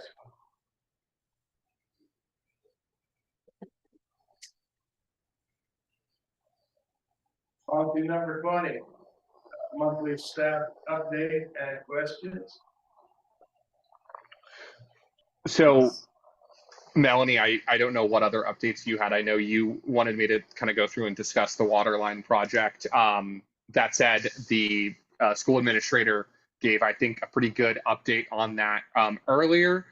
So if there are any specific follow-up questions, you can bring them up now. One thing I do want to address, Mr. Mayor, was your question about the walking path along the easements. So the easements that the school district is going out to acquire are just to locate a water line. The language would not include also surface rights to locate a walking path. The other wrinkle too is that the route that this water line is following is crossing properties that sort of make sense for the route of the water line, and the potential route for a walking path to the school might not necessarily follow that same physical route along the highway. And so to the extent you wanted to build a walking path like that, you might need to acquire easements from a different set of property owners. Yeah. I was just saying that ever since we moved here, there has been a desire for a walking path between the town and the school. Yeah, and if that's something that that's a future priority that the town wants to consider and wants to look at how we could construct something like that. That I'm not saying that's not possible. I'm just saying it's not like technically feasible as a part of this project. Okay, makes sense. Any other questions regarding the water line or that project? No,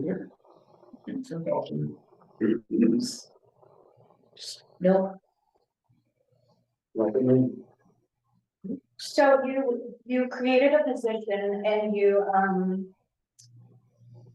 hired somebody. Without more direction, but you keep saying, that it's a part-time temporary position. What are the terms of part-time temporary? It is between 4 and 8 hours a week. And it ends at the end of December. So that's what we're looking at right now. And is that legal for you to create a whole new position without board approval? Is it legal? Yes, it's legal. I did it to satisfy the concerns that we're not getting everything out there in an appropriate amount of time. And so I'm trying to solve the issues that keep being brought forward. I have somebody who has experience with website design and website coding, because I'm not a coder. And so I'm trying to help solve issues that we or have been brought forward. And we have a limited town hall staff in 3 people. And so we are working very hard to get everything done. This was a great way, I felt, to address issues. And I do think it would have been awesome to publicly post the job and give equal opportunity. I mean, there's some people in town that are looking for jobs. One of them is a computer engineer, and we would have loved to have that position. No, the person happens to be an in-town person. Yeah. Or a local person. How many local people are looking for jobs? We don't play favorites. Maybe this is a little bit off, but you both are at Delport, do they still have a computer? Would it hinder or help? Do they learn coding down there?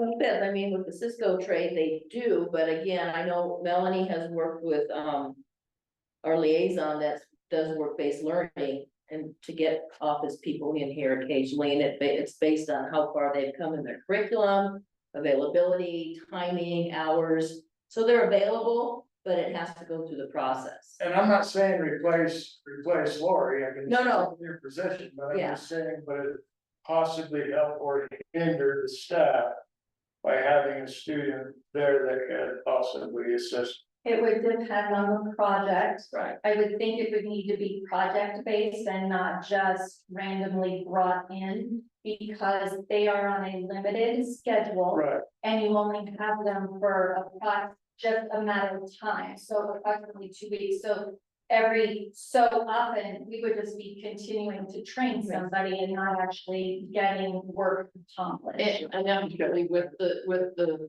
Cisco, it's a networking program, it's not a website program. Right. And I think that, from time to time, organizations need to hire temp staff. And to get something done, I don't necessarily think that this was out of line. For the timeline, I think that you're looking at, that was where I'm not opposed to it because of the quick turnaround that you're wanting for this information to be updated, be more transparent. Try and wait and put it out there and you're waiting 3 or 4 weeks. That's 3 or 4 weeks lost, and there was the availability, it is temporary. And not say that there won't be positions later for that same type of opportunity based on what we need to get done. I've seen on old minutes where you even asked for, board approval to bring on somebody from Job Corps. So it was shocking to me to hear that we created a position, and I do consult a municipal attorney that's retired on a regular basis, and he said, you cannot create a position for that board approval. I did not create a permanent position. I brought in some temporary help, just as we do for public works. If they are short-staffed or behind or need assistance for projects, we bring on staff there. We bring on temporary staff here as needed. I did come in to the board and ask permission to bring Job Corps in on jobs. I would, again, I have this board that. So, yes, I did bring somebody in. That person is an expert in what we needed. We are working forward and trying to get the website up to where everybody feels it would be. And I'm assuming our attorney did not have a problem with that it was in the scope of your duties. Correct. Yes, I and having reviewed the code provisions, as everything has been described to me here, it's my opinion that Melanie acted within her authority under the code.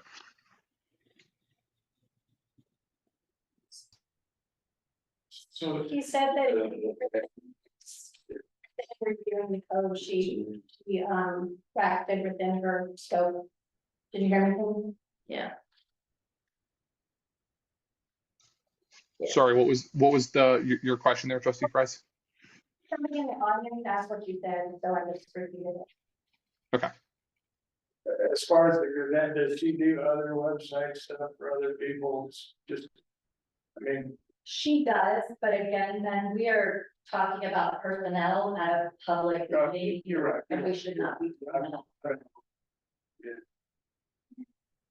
You know, I'll chime in terms, I think you're taking the initiative to update our website is a good thing, because I think it needs work. And so I think if we can make it more user friendly, then that's good. And the way I understood the position to be temporary and not full time, I do believe if we were to create a position that's supposed to be full time, then that should be something that should be come to the mayor or to the trustees. But if it's something that's on a temporary basis and it's going to remedy something that needs to be taken care of, then I think that's reasonable. I think that we should establish the hours and calendar period should have been, I was thinking to get back to the board to the administration. So it's just my personal opinion.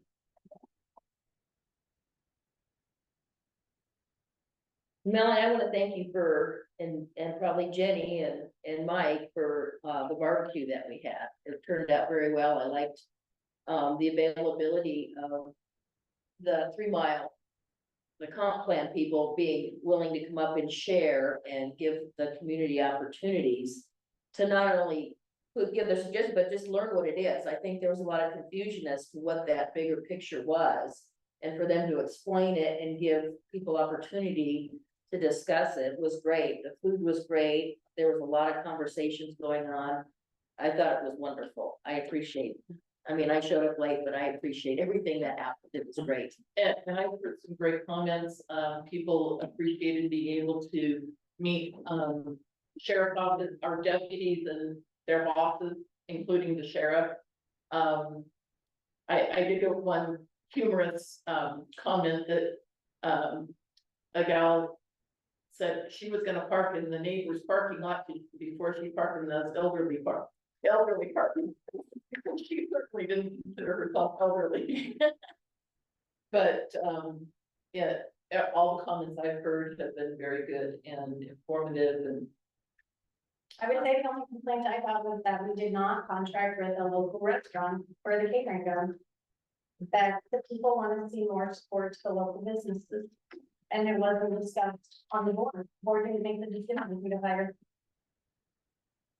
So I don't think that definitely into consideration next year. Thank you. with regarding the comp plan, has that been printed or have we received the results of the comp plan?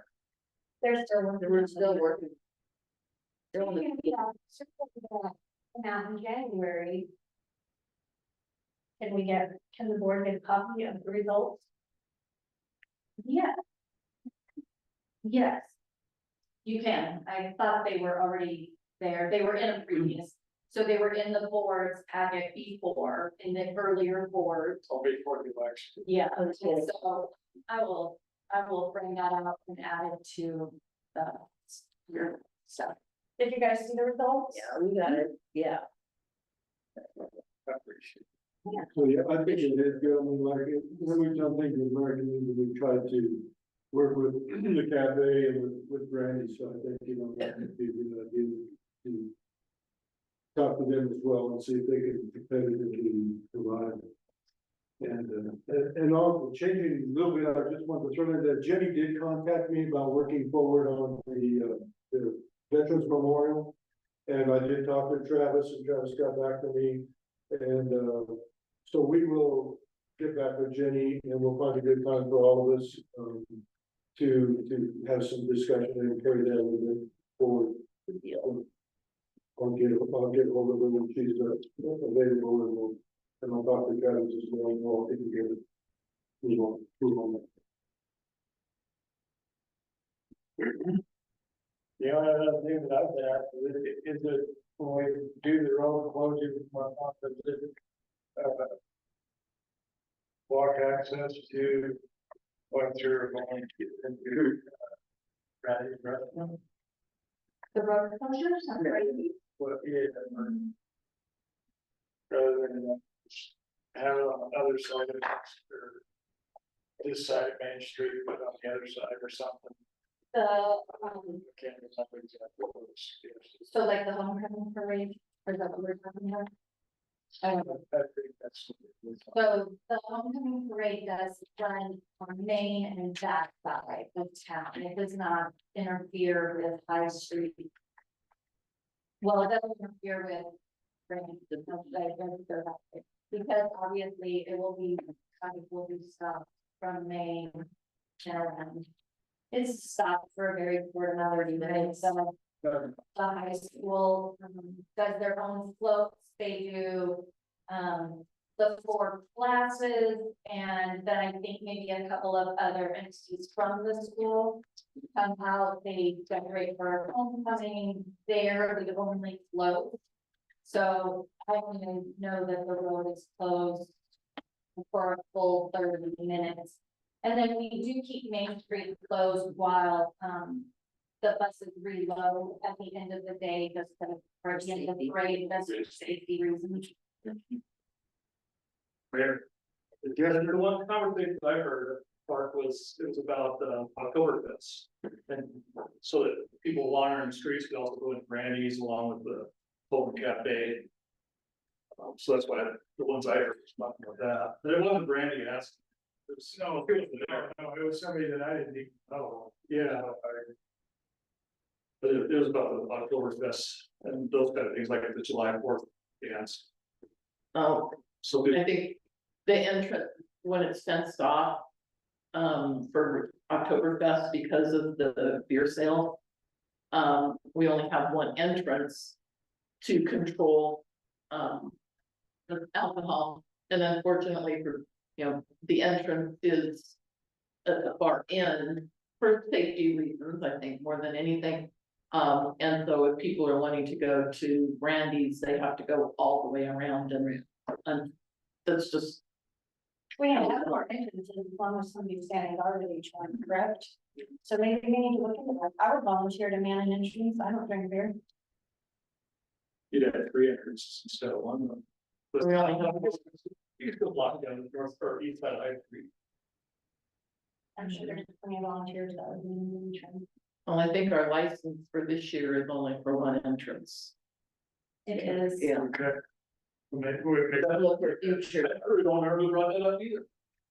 There's like entrance on the street entrance for the whole Main Street. Right, for the Oktoberfest, because we're serving beer, for the application, we had to designate all that to get licensed. Here. Okay.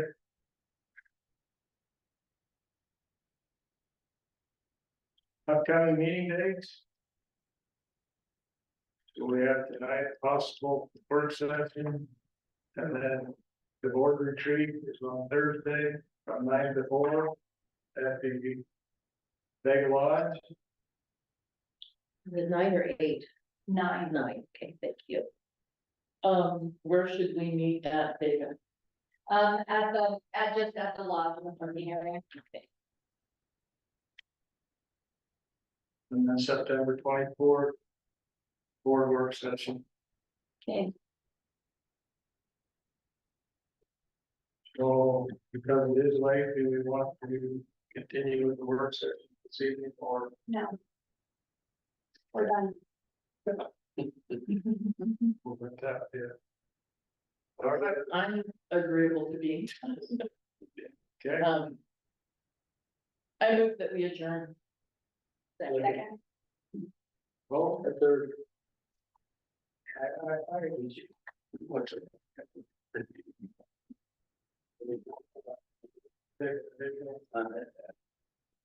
Trustee Zach, Yes. trustee Evans. Yeah. Trustee Nicolai. Yeah. Trustee Price. Yes. Mayor Wilson.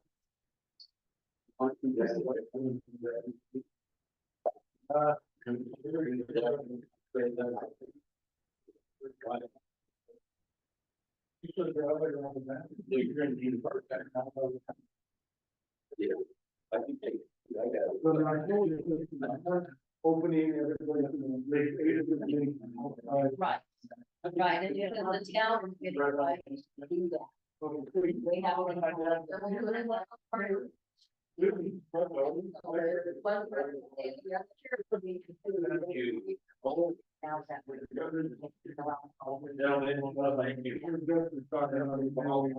Right. And I think it's Brandy. It's starting.